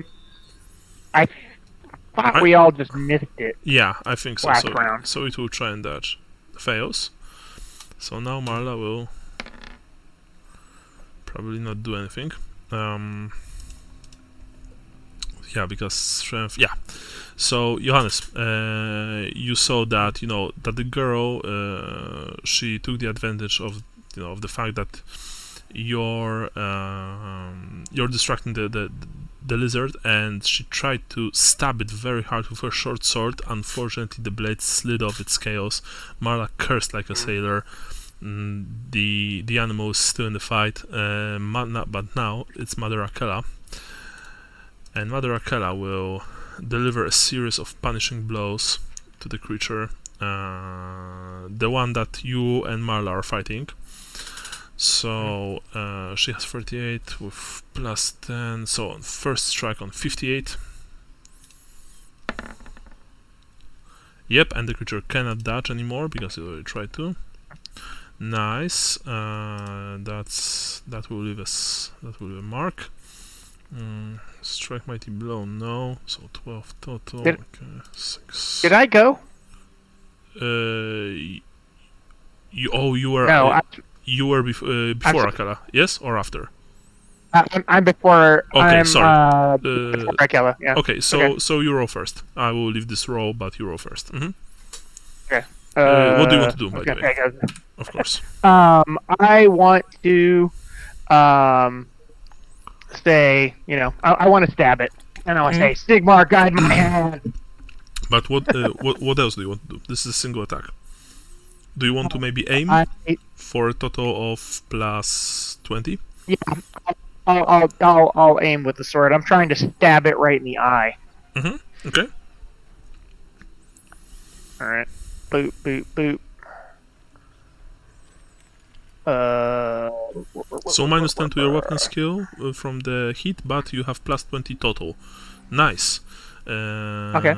And yeah, and it goes towards the head. So as I said before, it doesn't dodge because Marlo already attacked it. So roll damage.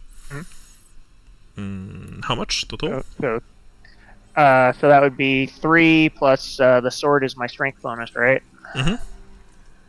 Which would be 2, so 5 points. So unfortunately, even though you tried to stab it through the eye, the sword simply slid off its scales.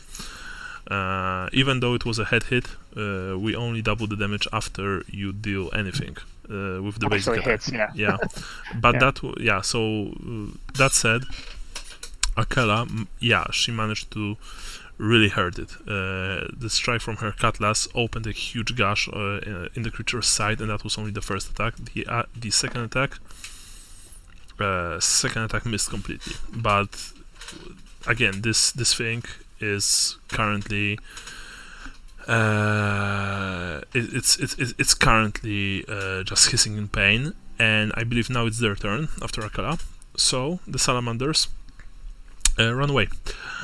They disengage. Yay. What this means is that you don't get free attacks, but both of them, the one fighting Gustav and the one fighting Johannes and the rest, they simply, with their tails thrashing left and right, trying to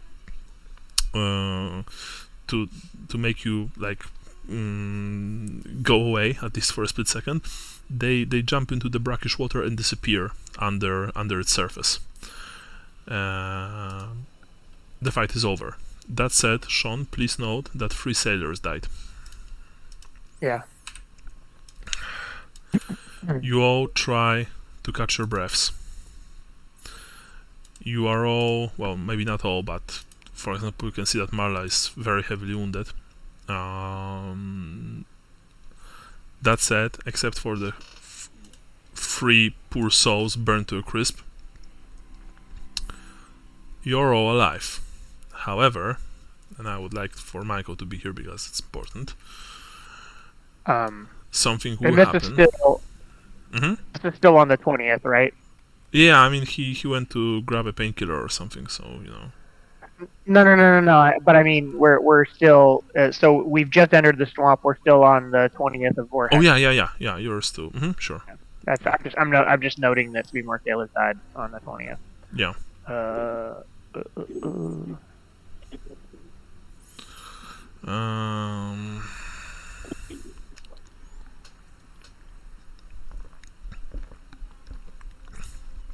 Okay, so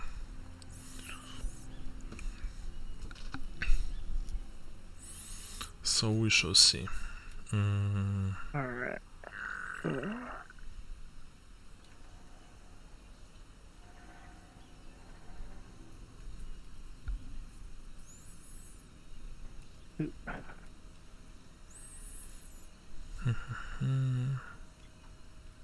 All right, got it.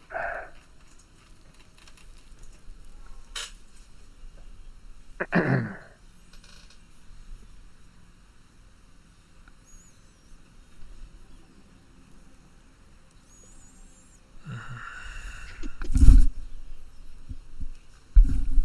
back.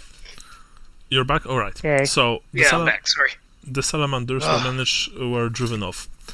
After Akala wounded the last one, and before her, Gustav wounded his scaly opponent, they simply disengaged, flailing their tails left and right to make you move away from them, and then jumped into the water and disappeared under its surface.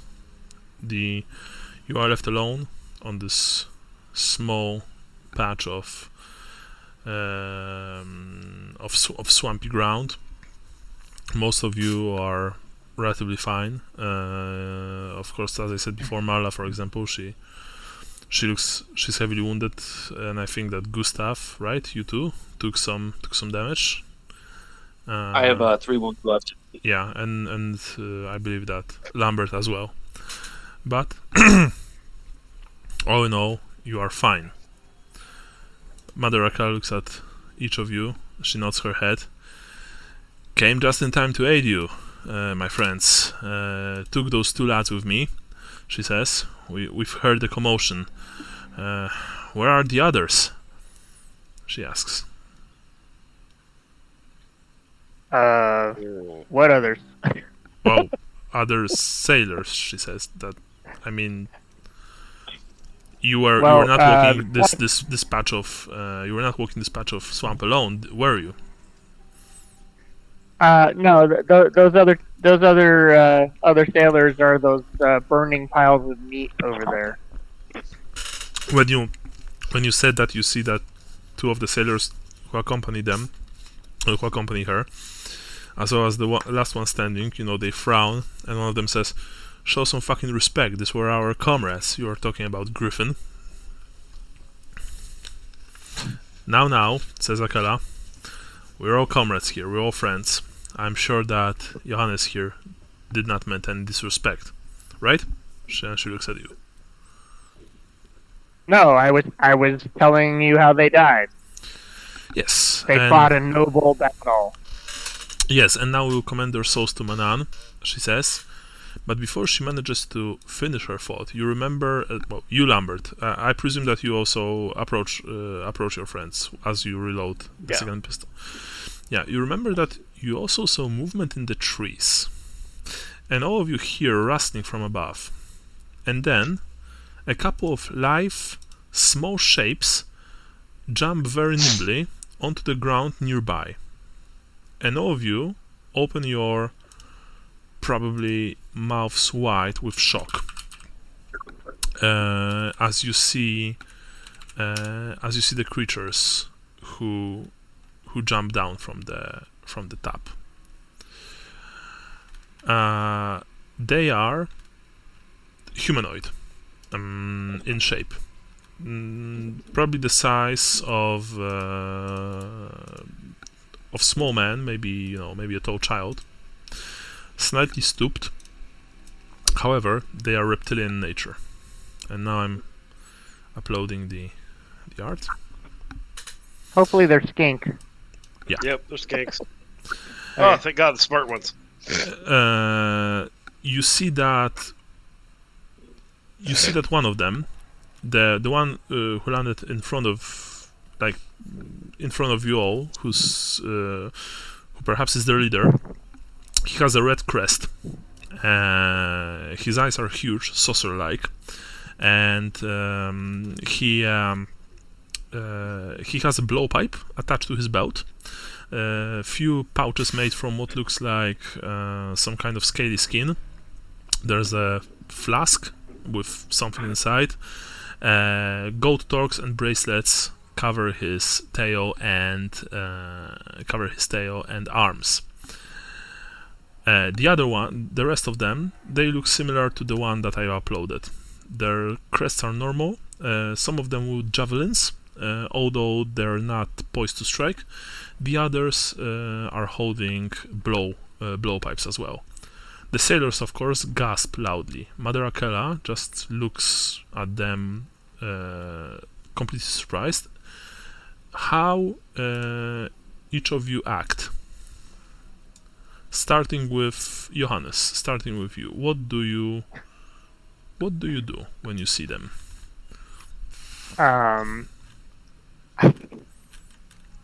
I shout, "Beware the man who is not a man!" and I brandish my sword at him. Mm-hmm. All right, Lambert. What about you? I don't aim my pistol since they don't have their weapons up, but I have it raised. All right. And put my hand on my other pistol, even though it's empty. All right, Gustav. What about you? Bren? Oh. So they have weapons, belts, like jewelry and all this. Yes. Right? And they're not attacking right now? No. They are not. They don't even have the your typical combat stance. I'm going to gently put one hand on Johannes's sword arm and one hand out to the... Or I guess one hand setting my club down on the ground and holding it out to them. All right. Johannes, Gustav is gently trying to lower your weapon. What are you doing? I pull my hand away. Quickly, No touchy, Gustav. Yes. All right. So you pull your hand away. You're still aiming your sword at them. Yes. Yeah, I'm pointing my sword at the one that looks like a leader, just Sure. holding it point forward. Mother Akela just looks at them. The sailors, some of them are making signs of Manann and other gods, but mostly Manann, and whispering something about lizard men or jungle spirits, stuff like that. The others just, well, I mean, there are like 3 of them, so maybe 2 say something like that. The third one just looks dumbfounded at the creature, and the leader, you think that it is the leader. You don't know he, she, it. You have no idea. He looks at you and then he chirps, "Amigos, amigos." Now, does any one of you speak Estalian? Speak Spanish, yeah. I was gonna say, I feel like Hold up. Gustav Let me check. almost caught Spanish herpes. I don't have a stallion. Mm-hmm. I've got Bretonian and I've got Halfling. All right. Well, Bretonian looks like a stallion.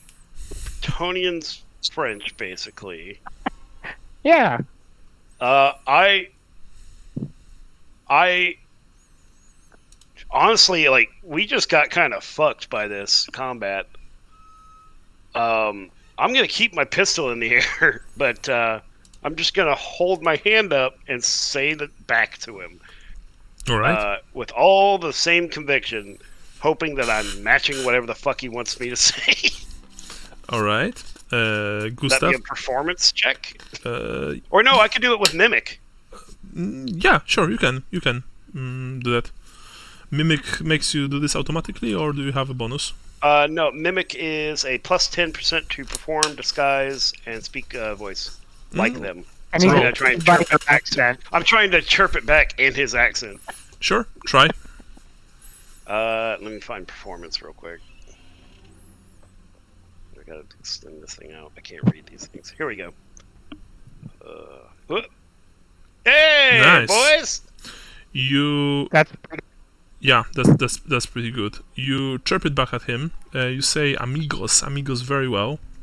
The creature turns its head like sideways and looks at you with its huge eyes, and then it will make a few steps towards you. But before that, Gustav, what do you want to do?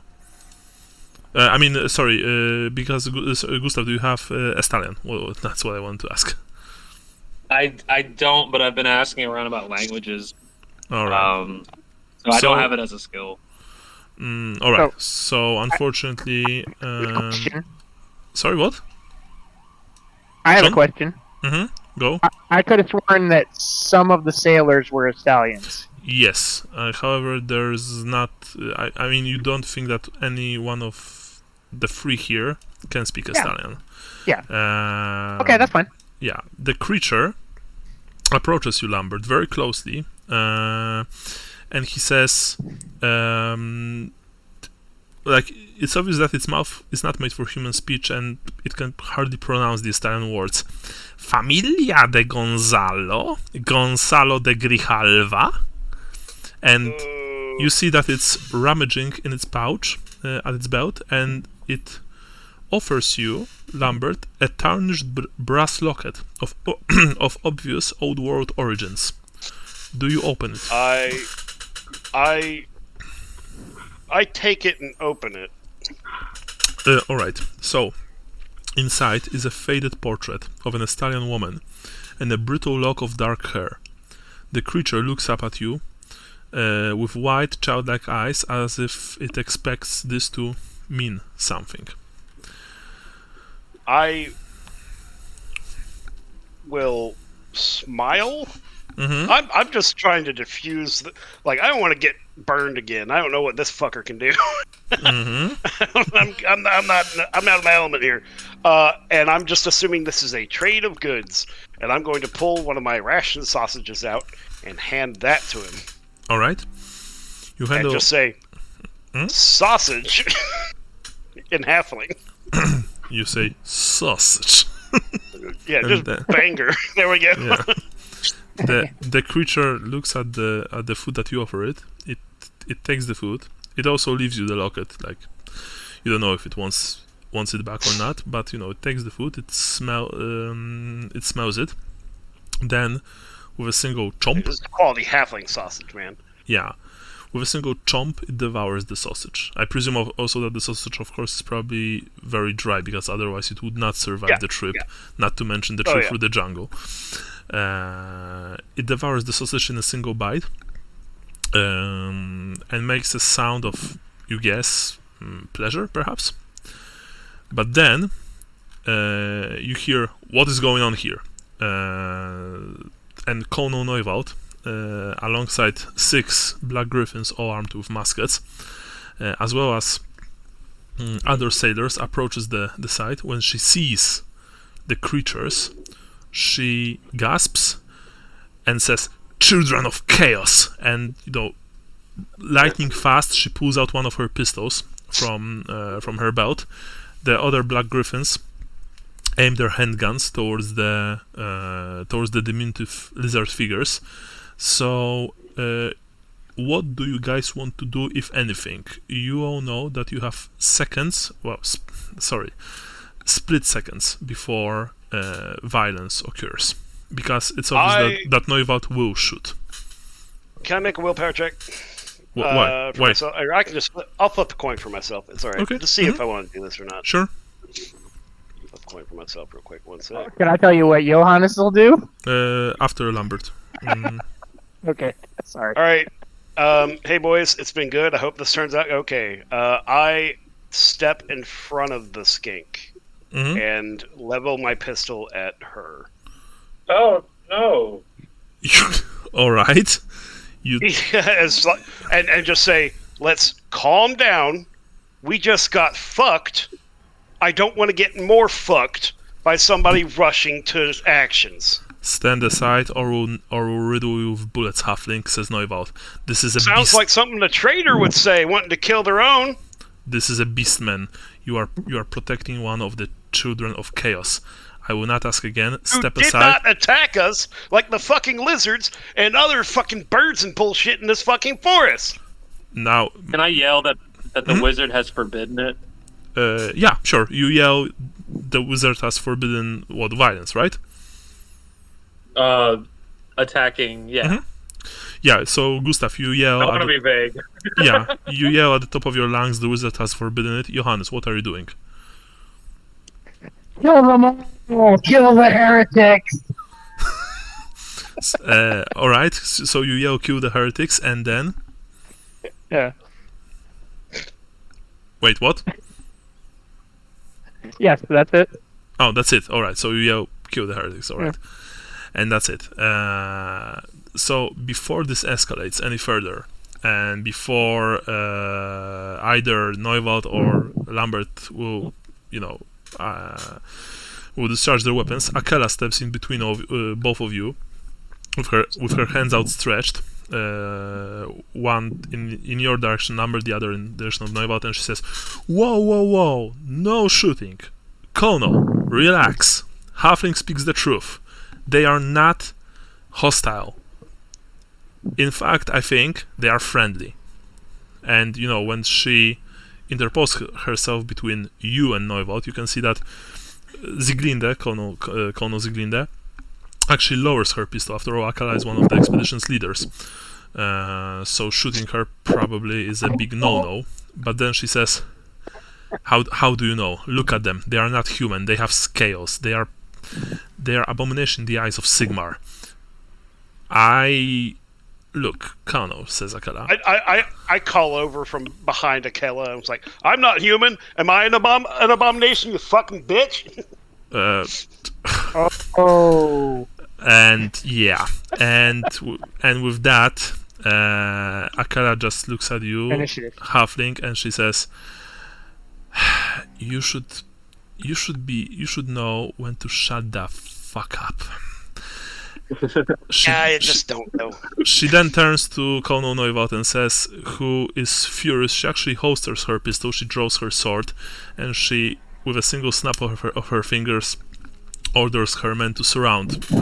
Now only 4 of you, because the other sailors wisely moved away. She approaches Akela as she calls out to you, Johannes, and she says, sorry, what's your surname? Johannes? Johannes Knappen, right? Knappen, yes. Trooper Knappen, secure that halfling right now, she says. Right away, I salute and click my heels.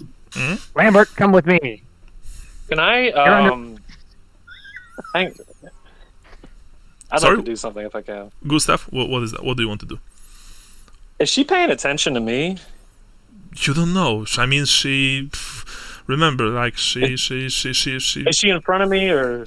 no, she fixes her gaze on Akela and probably on Lambert more, not on you. I don't think. Although the Black Griffins accompanying her are moving in your direction, and they do aim your weapons at all of you.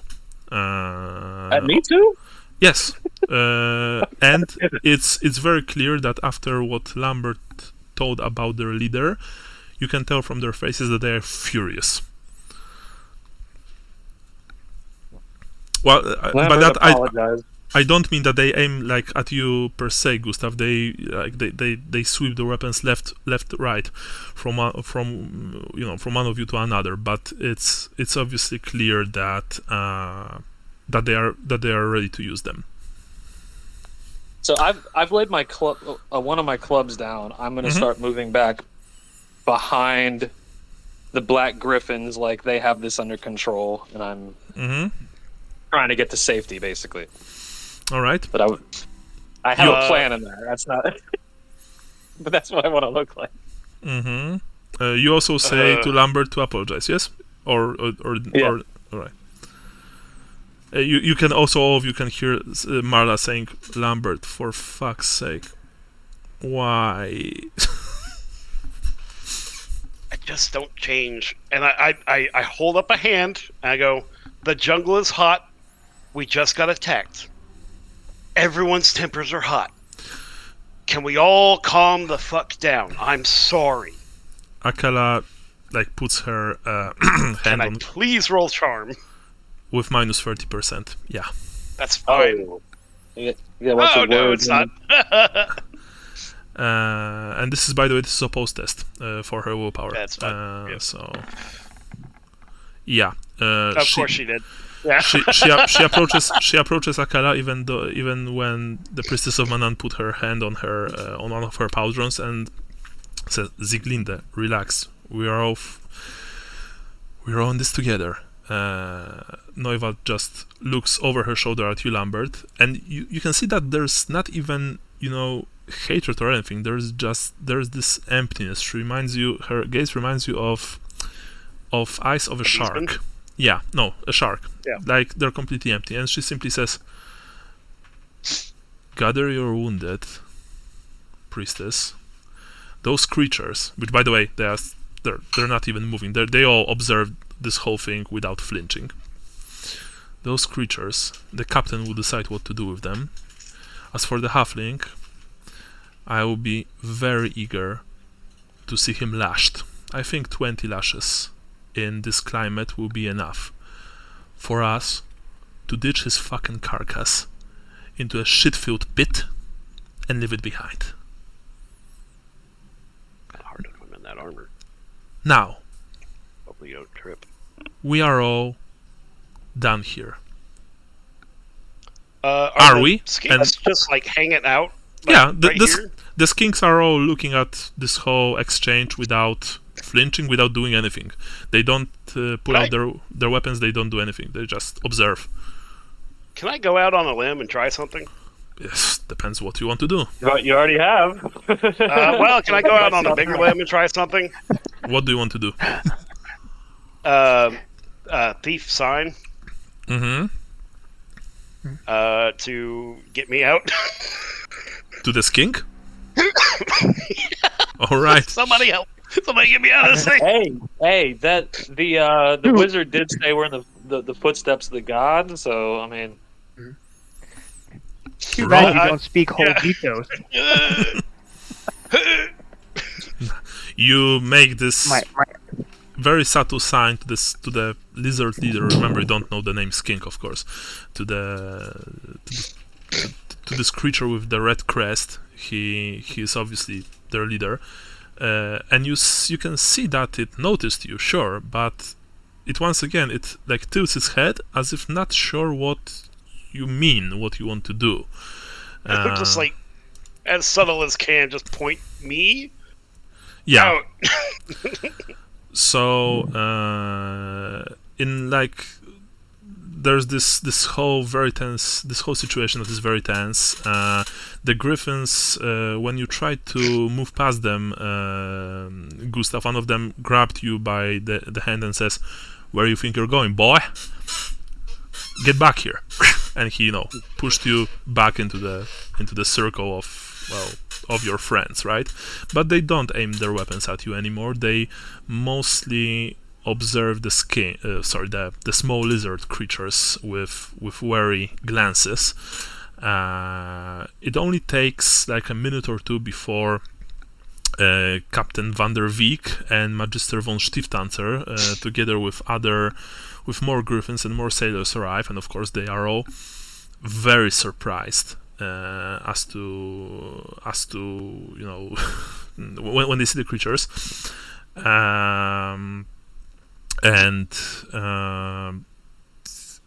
And naturally, von Stieftanzer is fascinated when he sees those strange locos. He says, "This is incredible. Look, lizard people. Almost we could I think we can call them lizard men. Am I right, Captain?" he says. And Captain is like, "Yes, well, that's really unexpected. What happened here? I can see that those men have been wounded." And Akela tells him about what happened. Tells him about the attack of the aquatic lizards. She also speaks She also speaks how all of you practically managed to drive them off and even kill one of them when she points. Interestingly enough, when she points to the location of the dead body, you see that it's no longer there. It's been taken under the surface of the water, perhaps by the salamander. Yeah. You didn't even manage to notice when. Perhaps by some other predator, perhaps by one of its brethren. Maybe even in order to eat it, right? But you were too busy, yelling at each other and defusing the situation to notice that. Neuwald approaches him, and of course she says that, I'm not even going to RP this word by word, but she says that those beings are obviously beastmen, local beastmen. In the Empire, they are shaggy, furry. They have heads of goats, of dogs, of bulls, stuff like that. Here, obviously, they look like lizards. But Akela and von Stiftanzer, especially Akela, actually speak on behalf of the creatures, telling Neuwald and especially Van der Beek that they tried to communicate with you. They didn't try to attack you. They had this strange locket. One of them had this strange locket, and Akela points at you, Lambert, to show the thing. I presume. Yeah, I hold it up. Yeah, so Captain, looks at the locket with one eyebrow raised, and she also mentions that they try to communicate with what she believes is Estalian language. So the captain orders Neuwald to stand down and her men to stand down as well, although to remain close and on alert. He's not stupid. And then he sends a runner for one of the sailors who speak Estalian to arrive and work and act as a translator. So as you all, meanwhile, Dr. Vakliger arrives and she sees what she approaches you, Gustav, and asks what if how many wounded are there and how serious are the injuries, because she heard that there was this skirmish, right? So I presume, Gustav, that you tell her about everything, right? Yeah. I don't know, but Gustav would know. Yeah, so she then, she's a rather harsh woman. By that I don't mean she's rude, but she definitely doesn't smile often, and she's rather a no-nonsense person, and an alcoholic, to boot. So she immediately orders you to help her with the wounds, and starting with Marla, as you wait for the sailor with the knowledge of the Estalian language to arrive, you take care of the wounds. So for Marla, nope, unfortunately. For Lambert, yep, Lambert, you can add additional 9 wounds to your character. Alright, that brings me back to full. Nice. Johannes? No, unfortunately not. Well, I also didn't take any wounds this time, so I'm just you were wounded from being wounded. Yeah, but you were wounded from before, sure. So, Vakliger, with your help, Gustav, you've bandaged, your comrades as best as possible. And by the way, for you, Gustav, as well.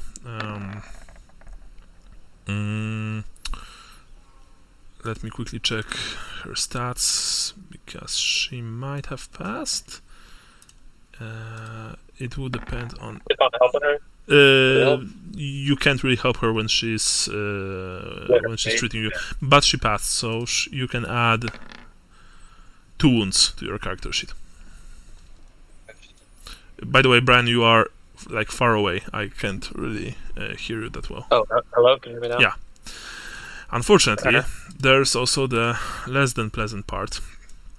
As Neuvold approaches Captain, and she says, "Captain Van der Beek, I regret to inform you that one of your crew members showed complete lack of manners and protocol towards my person, and called me." And she uses the word, which is not so, like most women in the old world don't speak that way.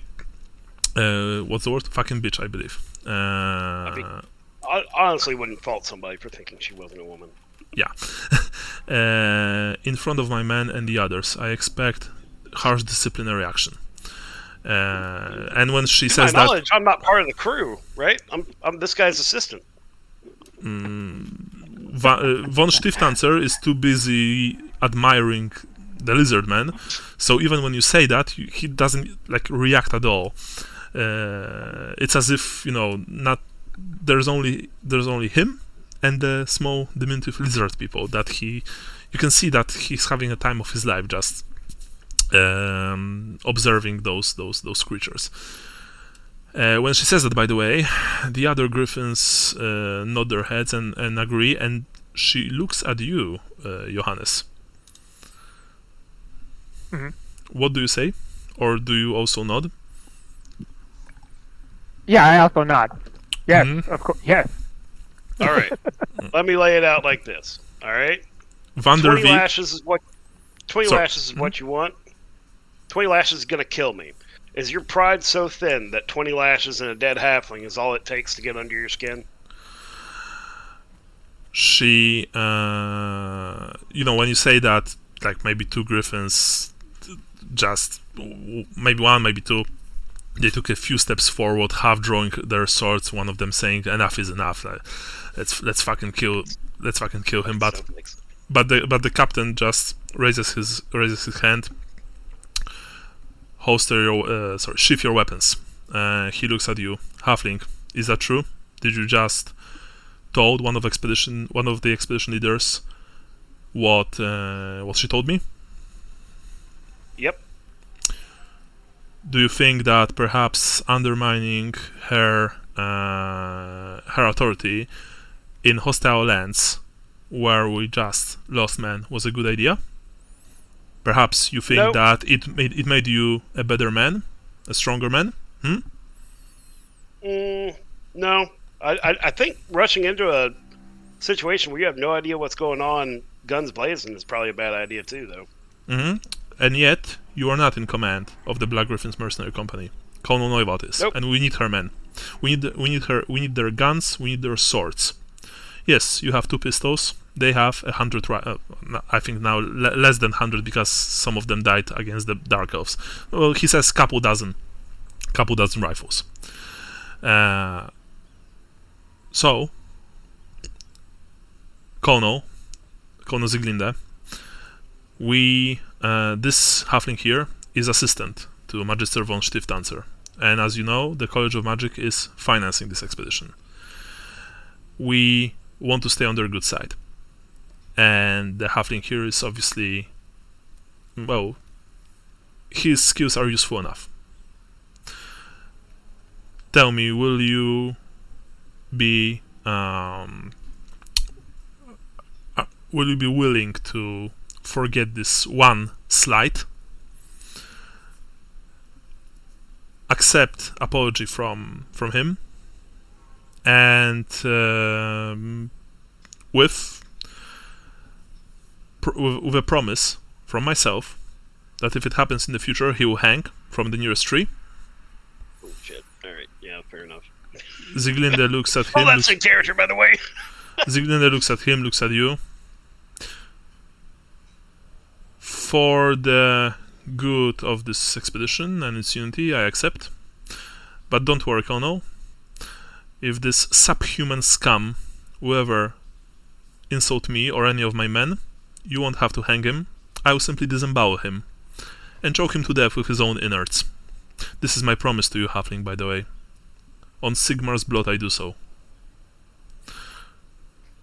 Brave Sigmar. She just looks at you, without saying anything. Actually, I think that if it comes to it, I will expect you, Trooper Knappen, to do the deed. I see that your sword is not bloodied. You still need to learn how to kill. So anyway. Yes, Colonel. So anyway, Click. for me, she says, and looks at Vanderbeek, this matter is settled. Vanderbeek just nods, and then he looks at you, Lambert, and you can see in his eyes that he's furious at you. Like, this, he barely contains his anger. But he doesn't say anything. Oh, like, he said everything he had to say. He's not saying anything else. Unfortunately, before anything else might happen, the Estalian-speaking sailor arrives. His name is Bodo Aberbach. And he's like, he arrives and he's like, Captain, welcome. You want to see me? Yes, your name? Bodo Aberbach, sir. Yes, Sailor Aberbach. From what I understand, you can speak Estalian.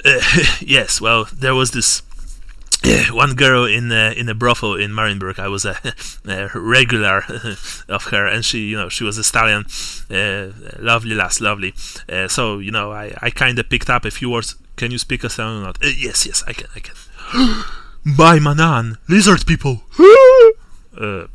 Yeah, but they are harmless, says Vanderbeek. We think. Look, one of them speaks Estalian. You'll be translating. Alright? Yeah, sure, I can do that. Vanderbeek just sighs. Ask for more pay.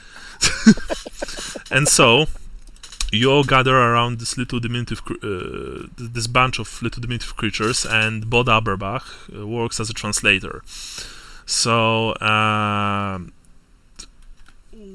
this works is that the captain and the other expedition leaders, including von Stiftanzer, only and Mother Akela, but not Neuwald. She doesn't want to communicate with these creatures. They ask Bodo to ask questions to this little being, and then to tell them what it was saying, because you have no idea if actually those creatures are male or female. You don't see any obvious sign of gender identity, so to speak. So what this means? Gotta get in there. Yeah. Yes. Only two genders. No, just kidding. Don't cancel me. So anyway, the small creature apparently is called Picky Pocketl. Here it is, and he tells you that he's a scout for someone called Lord Tekistek.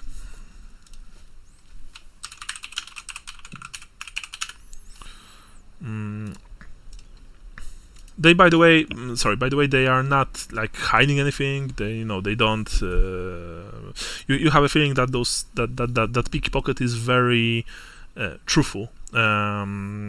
He hails from a place called the Temple City of Tlaztlan. Although he doesn't say where it's located, actually. I'm, by the way, typing all of this, Sean, so that you can, Yeah, I think. Yes. He told you that he learned to understand. That he learned the basics of Estalian from an encounter with with someone called Gonzalo Grijalva. And you remember the the skeletons near the huge serpent obelisks at the mouth of the Kurveza River. You remember that Neuwald identified them as stallions, and so perhaps so does any one of you tell him that, because he actually asks you if you've met what's his Gonzalo, if you are perhaps his acquaintances. I'll inject that into the conversation that we saw the bones of some stallions by the river, by the big totems. Mm-hmm. So when you say that, when you tell him that almost certainly Gonzalo de Grijalva is dead, he looks at you, once again does this head tilt, and Gustav, actually all of you who see that, you can clearly tell that this creature probably is not upset. In fact, you have a feeling that grief is not in his emotional range. Once again reminding you that this is not a human who looks like a wizard. This is a completely different alien species. Anyway,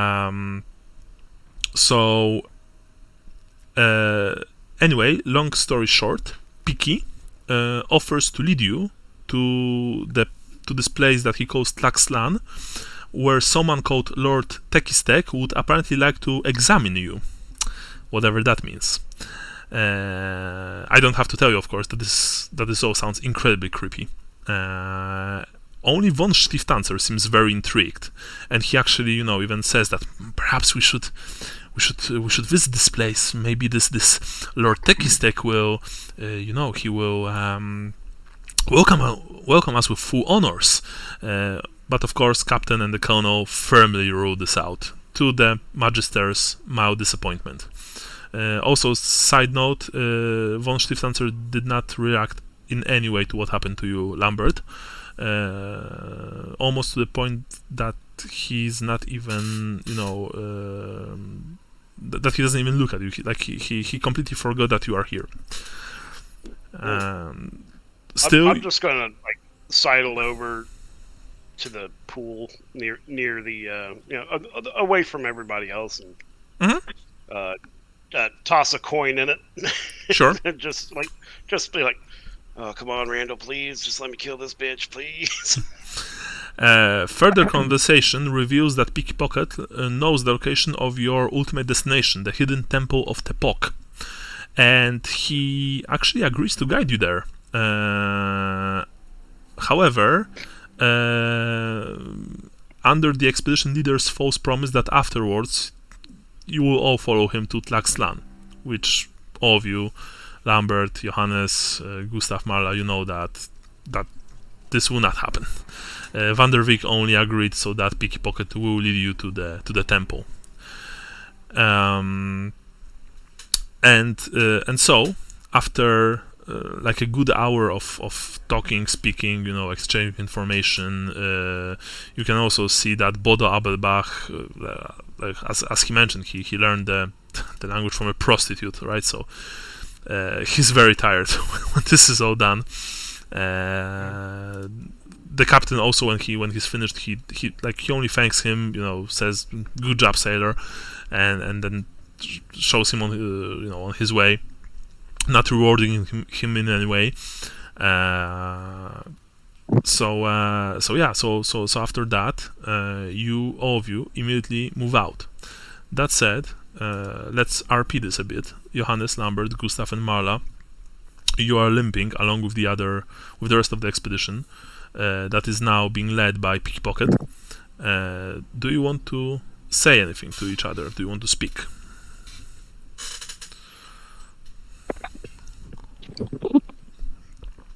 Yeah, Johannes, do you want to say anything? I want to say you are very lucky. Once again, Lambert. Hey, man, if you end up having to do the deed, hopefully you don't miss like you do all goddamn always. Don't worry. Hey, if you want to hang me, You don't have to find a very high tree. There's plenty of short ones around here too. You always want to make it worse. I get it. Mm-hmm. Marla is just tired and she says, Gustav, can you perhaps, I don't know, add something so that two of our friends will not kill each other? I feel like shit and I'm kind of fed up with this place.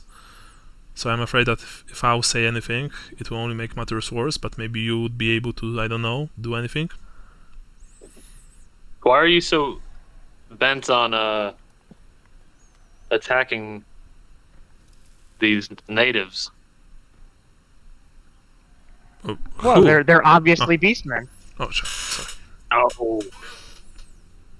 They're Did you see obviously the size beastmen. of that stone totem or whatever that was by the river? You mean the place where they brutally murdered humans? Yeah. I did see that.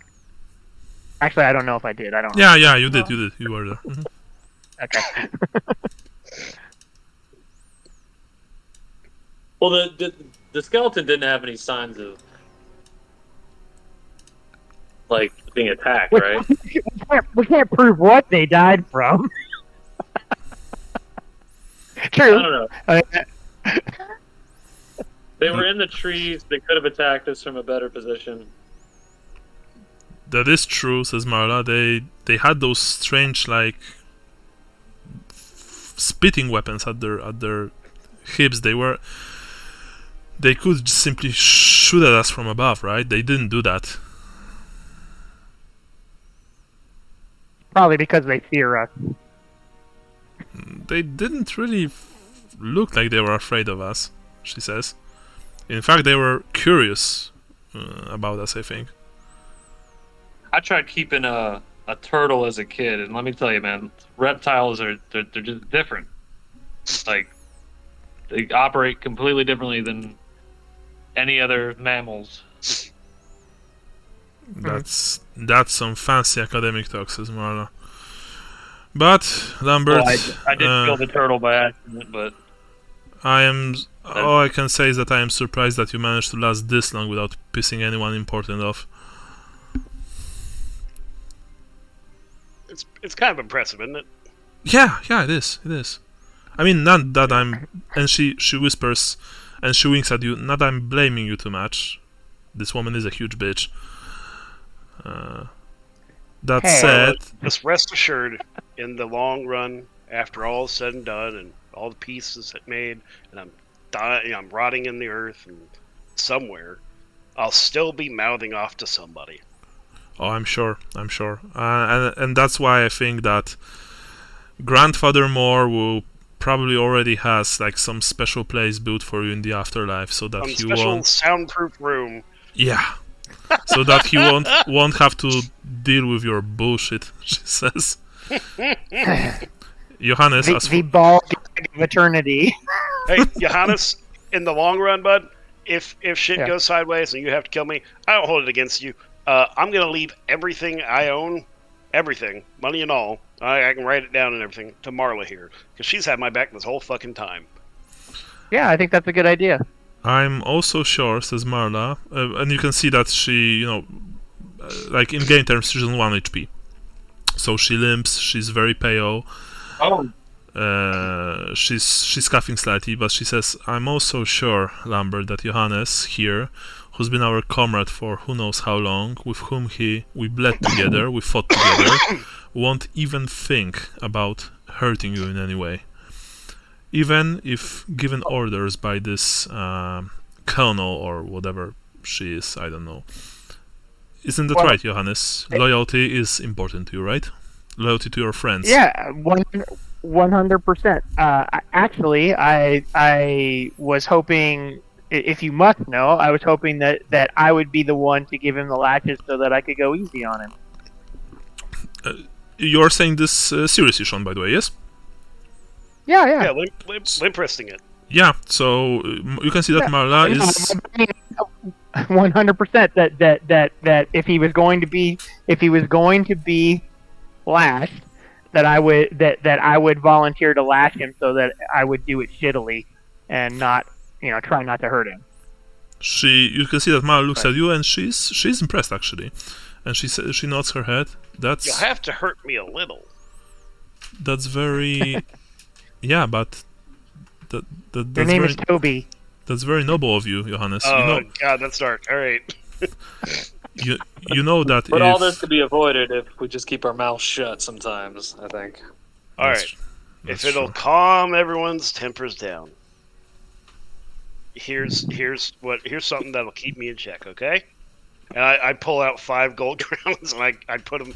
I give them to Johannes. And it's like, if I mouth off again, you can keep those, man. I mean, you can take them off my corpse, but you can keep them, and there will be no ill will whatsoever. All right. Now there's money riding on it, so I kind of have to make this bet. Okay. All right. Sounds good. I gotta write this on my character sheet that I have a bet to shut the fuck up. That's a decent thing to do, Lambert, she says. And Johannes, what you just said to me is also a very decent thing. You know that if you do that, if it would come to that, and the Griffins, they would spot that you are holding back, then you would be in trouble. Yeah, I know.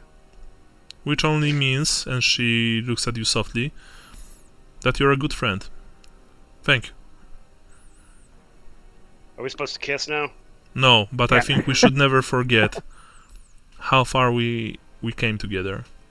And that in this strange and honestly horrible land, we can only really rely on each other, she says.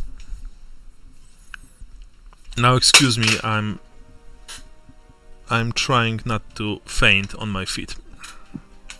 Do you need one of these? And I hold out one of the healing drugs. No, I mean, Dr. Vakliger already patched me up, but I think that something is in the air. We are walking through a swamp, and before we were walking through this, what's it called, jungle, right? It's hard to breathe. You need one of these. I hold out a cigar. She practically becomes green on her face. No, take it away. I'm going to puke. I couldn't stand those fucking things when we were in Naudorf, and no. Anyway, that's essentially how it goes. You are, you continue on your way. And so, let me quickly say that that pickpocket leads you east, out of the swamp and back onto firmer ground, though any semblance of a path is now lost. Now, not that there was a path before it, but now there is nothing.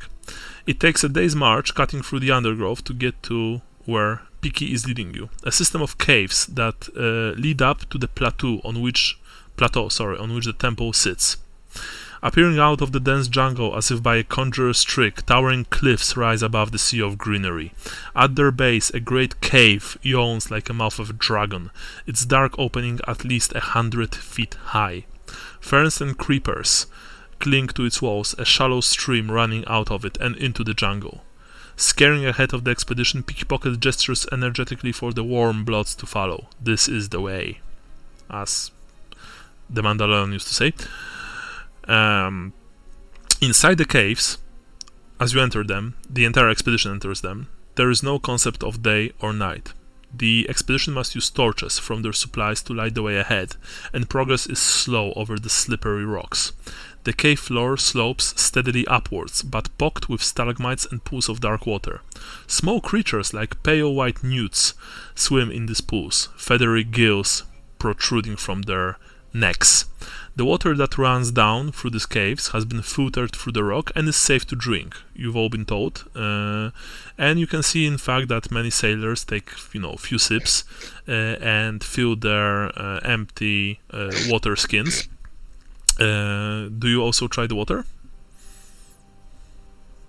Who said it's safe to drink?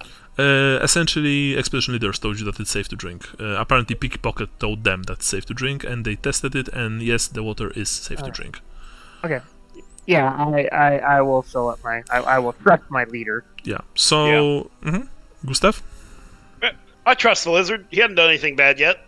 No. Gustav, do you try the water? Bran? No? I'll drink Oh. and fill up my water skin. Sure. So the water, yeah, it's good. It's cold. It's mercifully cold. Obviously very clean and refreshing. After days of walking through the jungle and finishing the last of your warm, bitter, or rather, what's the word? Sour beer. Sour beer, and then switching to grog, which honestly is just horrible. Drinking this clean water feels like you're in heaven. And so you fill your wine skins and water skins as best as possible. Kono Neuwald, of course, still does not trust Picky Pocket and believes the beastmen are leading the expedition into a trap. She posts sentries when the expedition makes camp in the caves. Yes, you spend a few days in the caves. As I mentioned, this is a huge underground complex. You don't go through it in a single day. And orders her men to be on guard at all times. Meanwhile, von Stiftanzer marvels at the geology and takes copious notes. Also, sometimes he summons you, Lambert, to help him with basic stuff, but nothing too Perfectly fancy. fine. Get me away from these people. At the end of the second day's climbing, on the 23rd of Vorhexen, note this please, Sean, the expedition see daylight again. They emerge from the cave mouth onto the coils of an enormous statue of a feathered serpent, overlooking their destination, the Temple of Tepok. And this is the end of Act 2. So I am very quickly going to upload the map of the temple so that you'll be able to see it for yourselves. I'm also going to make it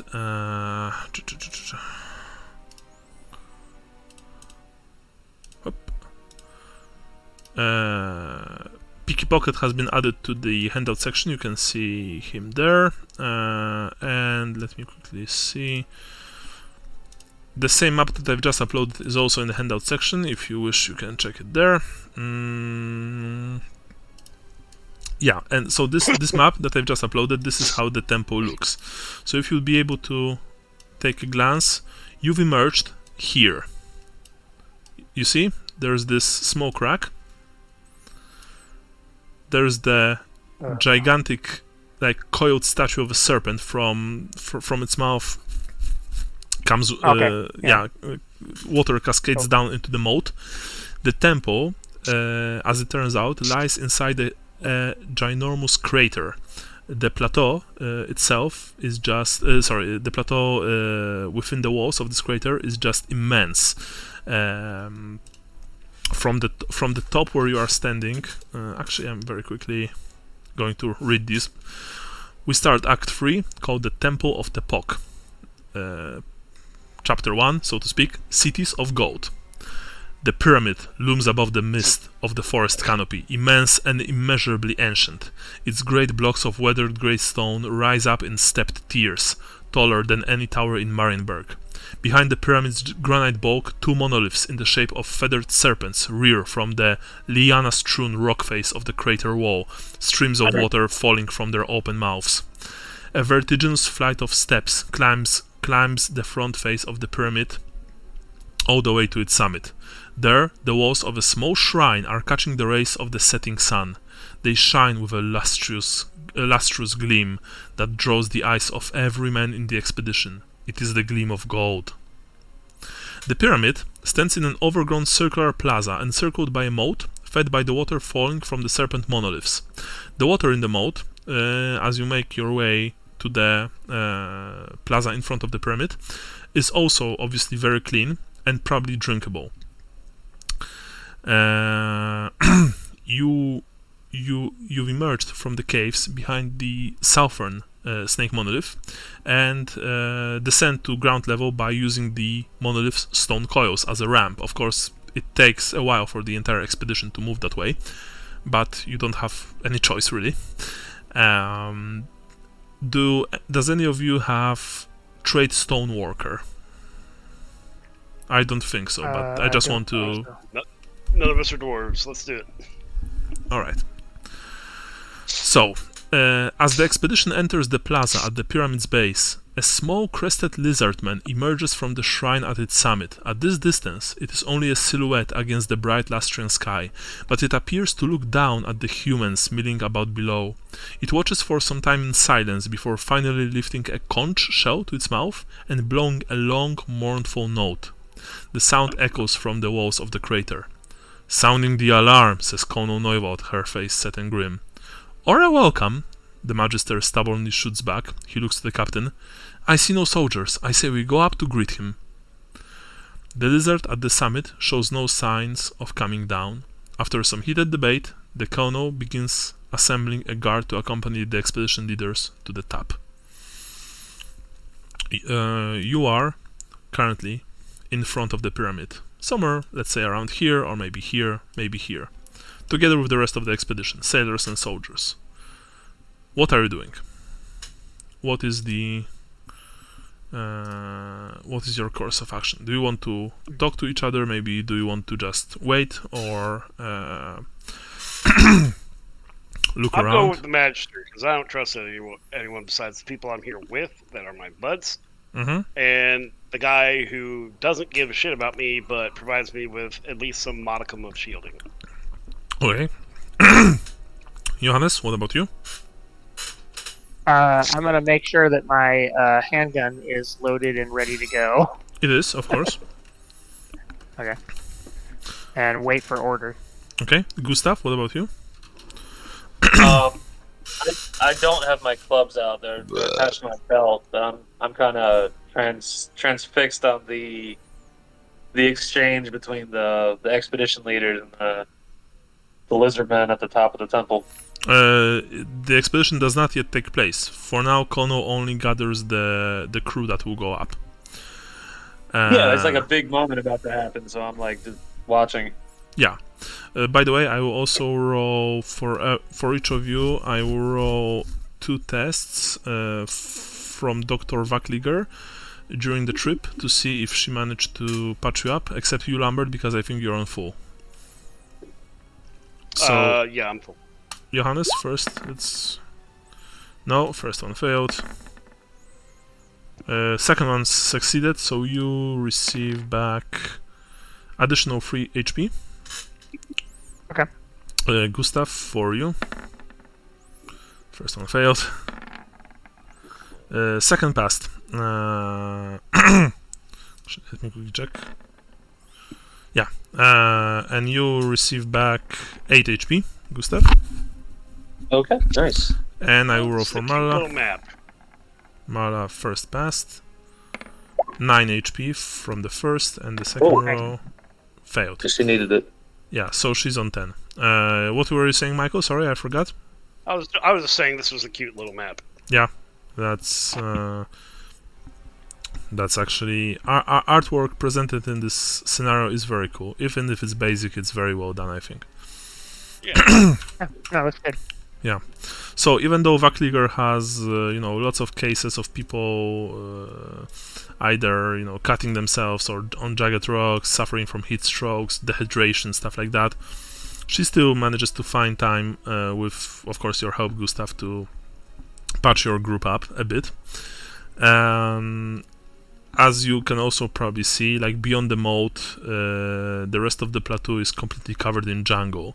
The stone road leading from the pyramid deeper into the plateau also disappears under the canopy of Lustrian jungle trees.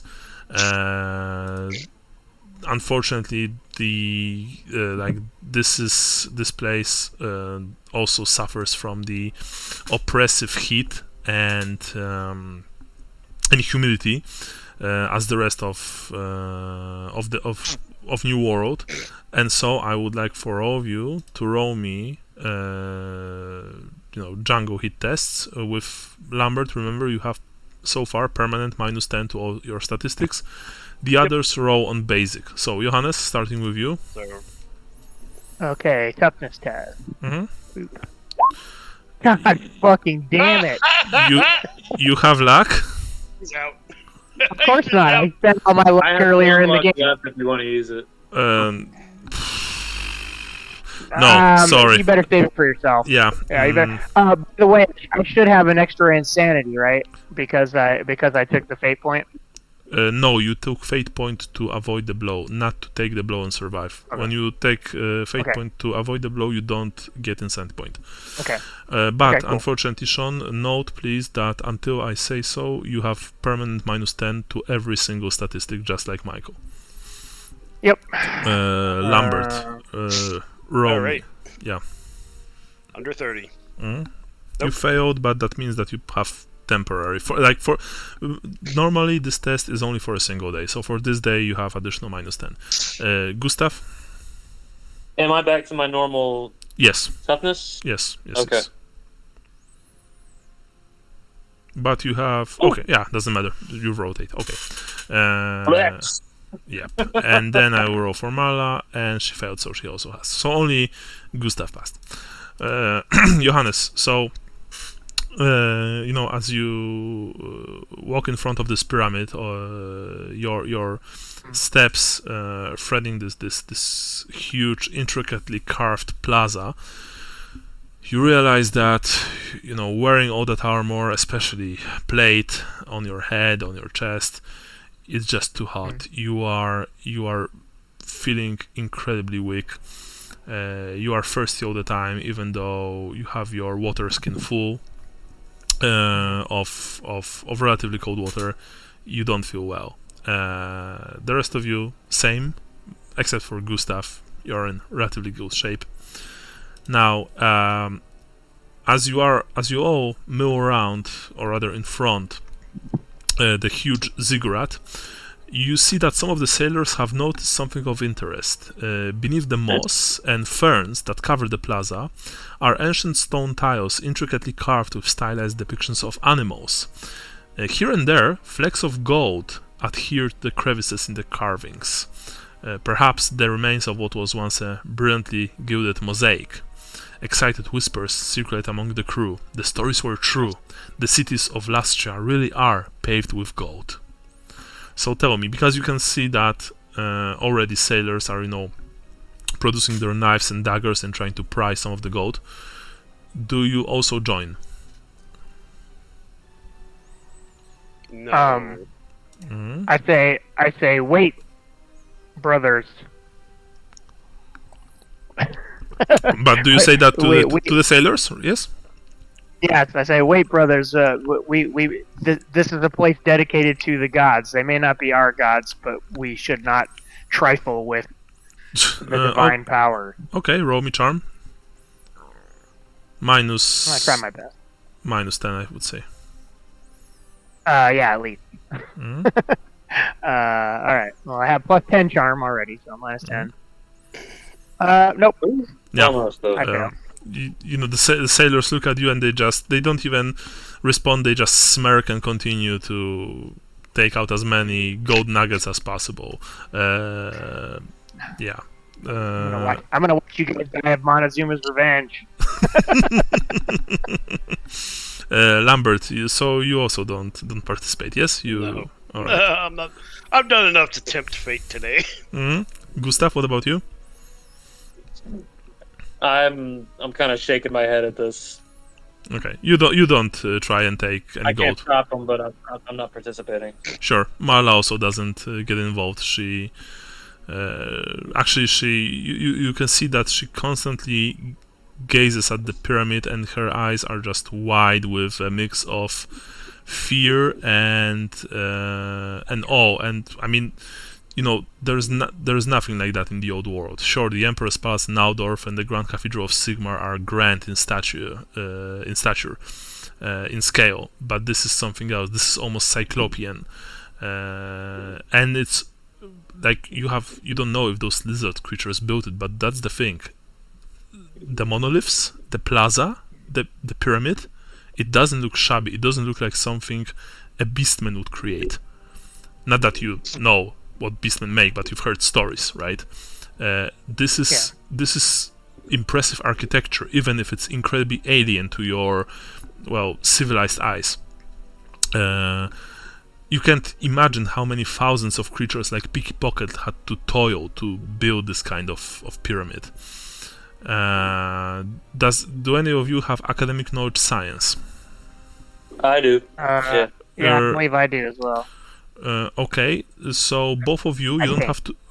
Okay, Hold so check, Sean, and then I'll tell you because you won't have to roll for that. I think he does. I have academic knowledge something. I can't read the full thing though. Yep, science. Yes, I do. Okay, so both of you know.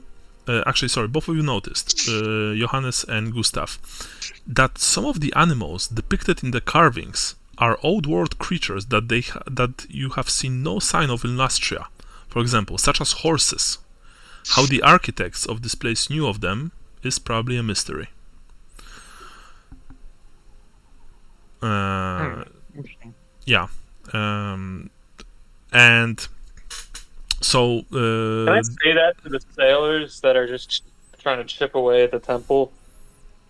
Yeah, but what do you say? I'm going to say, look at these glyphs. These are animals that do not exist here, that we have not seen. There's a lot going on here. You guys are about to fuck up a whole like diplomatic meeting of worlds because you can't keep your hands in your pockets. Well, says one of the sailors, maybe we will fuck up whatever relations, but we'll It sounds like a Diplo song. but we'll do so being a lot richer, boy. He says. Now, if I were you, I would start lining my pockets too. After all, there's never enough gold, he says.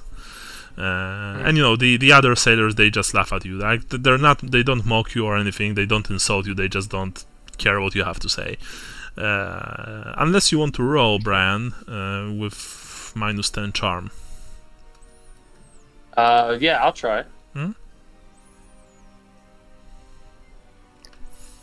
I think you've passed. I think fellowship of 54. Yeah. All right. So what happens is that, as I've said, a few of them laughed, a few of them continue, and Lambert and Johannes, you also see that. When Gustav said that and he pointed at the, murals portraying the old world animals, a lot of sailors actually took notice, and when they saw what he showed them and when they heard what he had to say, they kind of backed away. They stopped chipping away at the stone, at the gold. Their faces unsure, and their manner completely changed, so to speak. After all, you all are in a very different place than the old world, and you're completely out of your element, right? So the expedition leaders, a lot of sailors and soldiers are gathered in front of the steps, and Picky Pocket is there. And just so you know, if you want to ask him any questions, you can do that.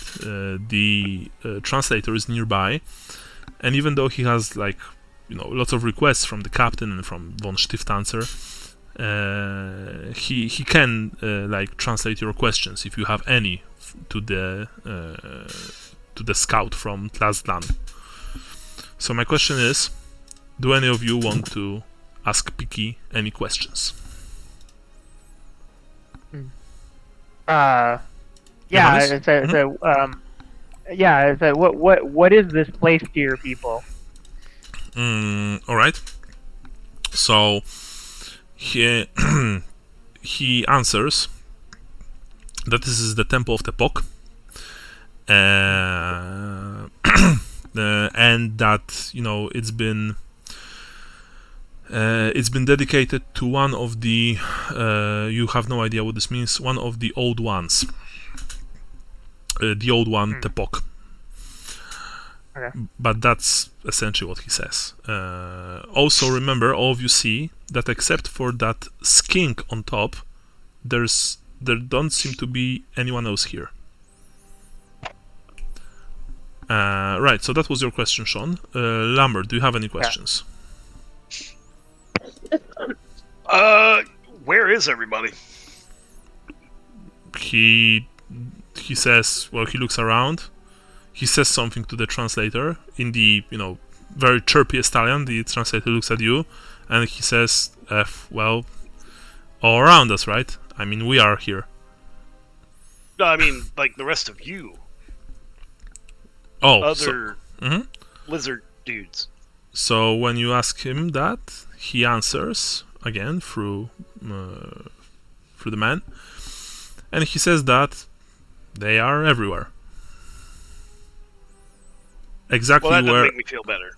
exactly where they are supposed to be according to the great plan. Ah, of course. I smile and just give him a thumbs up, and I turn around, just like, I don't know what the fuck that means, guys. Gustav, what do you ask him, if anything? Would I know Renaud's constellation? Yeah, I would say so. Yeah, sure. Can I draw that in the dirt and ask if Renaud has been there? He looks at. See if he recognizes the symbol. He looks at this and he asks something in return, to the Estonian-speaking sailor. Sailor asks you, "Is this like? Are you showing him a star chart?" Well, yes, this is Renaud and the stars. Translator speaks to Piki. Piki speaks back, and he tells you that he doesn't know, but Tehekwa, the keeper of the temple, the conch blower, probably know, because he can read the stars. He can read the Old One's will contained there, and he also adds, like, apropos nothing really, but he still does that. The conch blowing, interestingly enough, is neither a warning nor a welcome. It is a daily ritual to greet the sun. Marla asks him why the temple appears abandoned. Because she asks him why there is only this single keeper there, right? And Piki tells her that the temple appears abandoned because it was attacked by the Xathrodox. I'm going to write this. A second.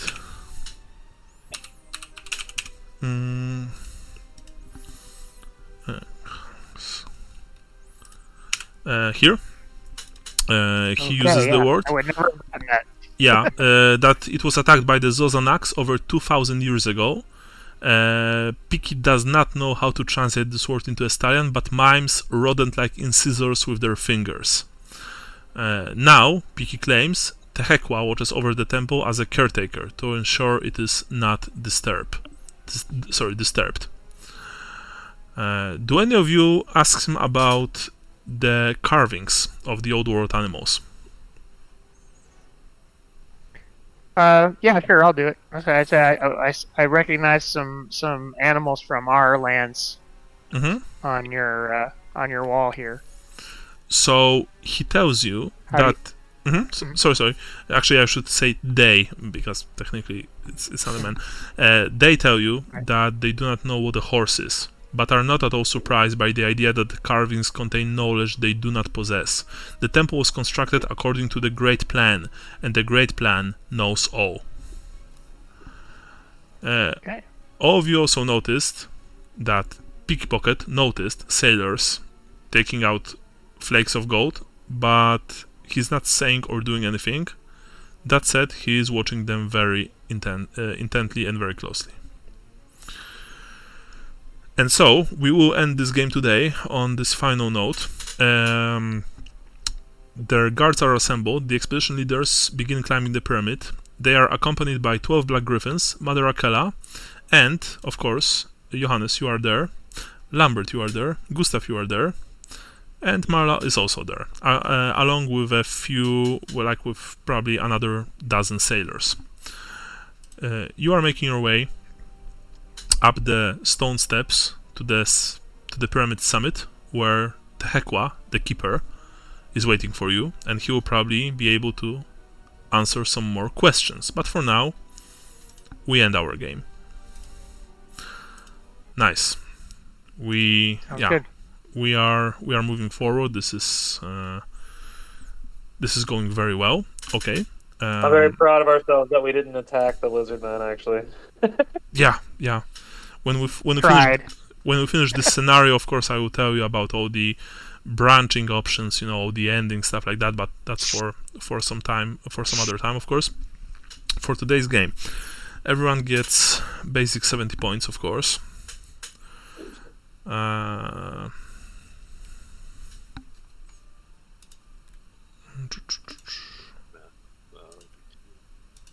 to remove this. Okay.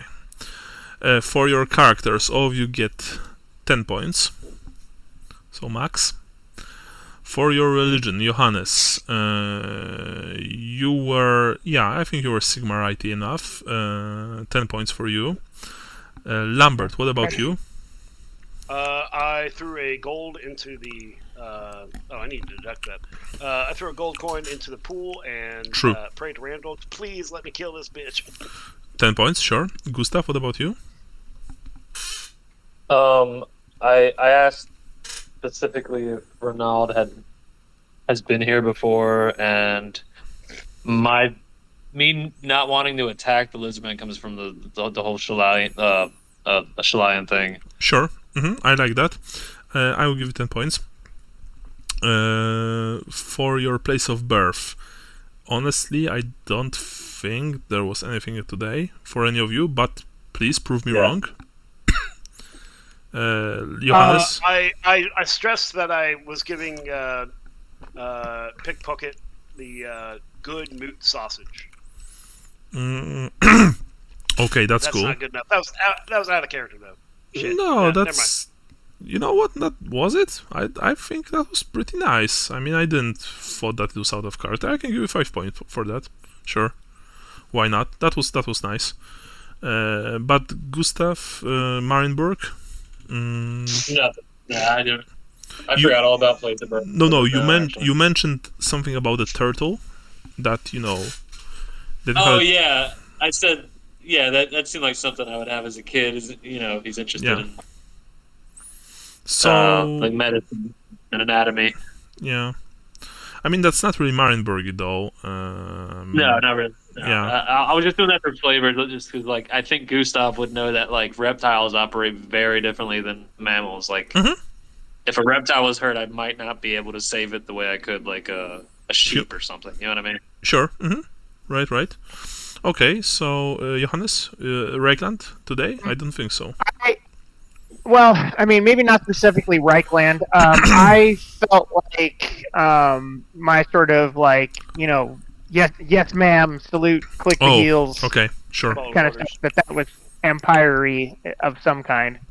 That was, in all honesty, I think that was more Sigmar, and one of his commandments is that you obey your superiors.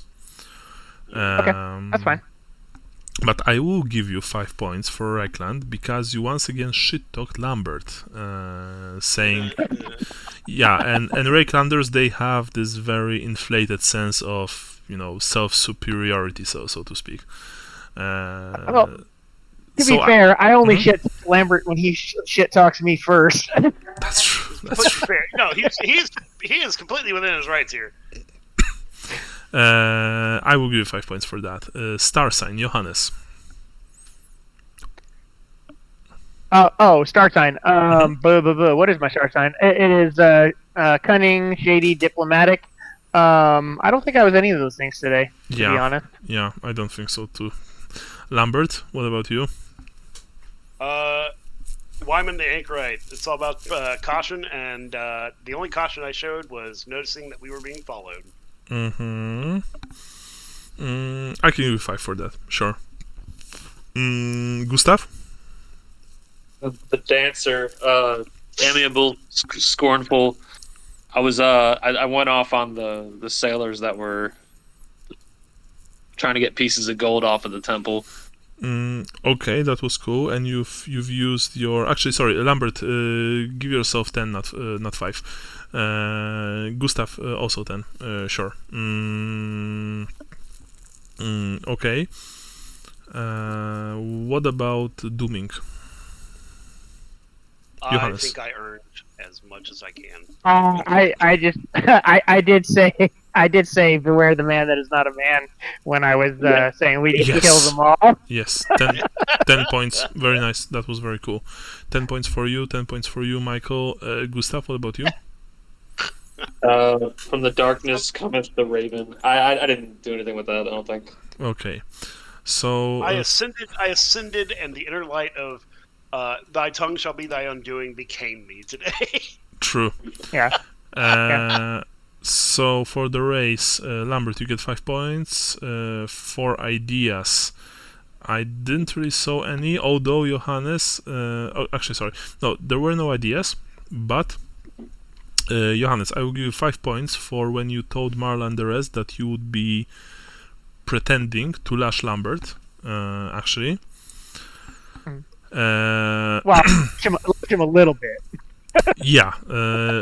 Gustav, you were also trying to yell during the confrontation to defuse the situation that, that the wizard ordered not to do that. So also give yourself 5 points. And Lambert, I already gave you points for the sausage, right? Right. Yeah, that was. Yeah. That was birthplace. Yeah. So that's it. Now, please note the experience points that all of you will get for Act 2, because remember, we finished Act 2, we started Act 3. So, for completing the act, everyone gets 100 XP. Okay. Lambert, and only you get a 25 XP for killing a salamander. Yay. All of you get 15 XP for establishing communication with Picky Pocket. How many was that again? 15. Okay.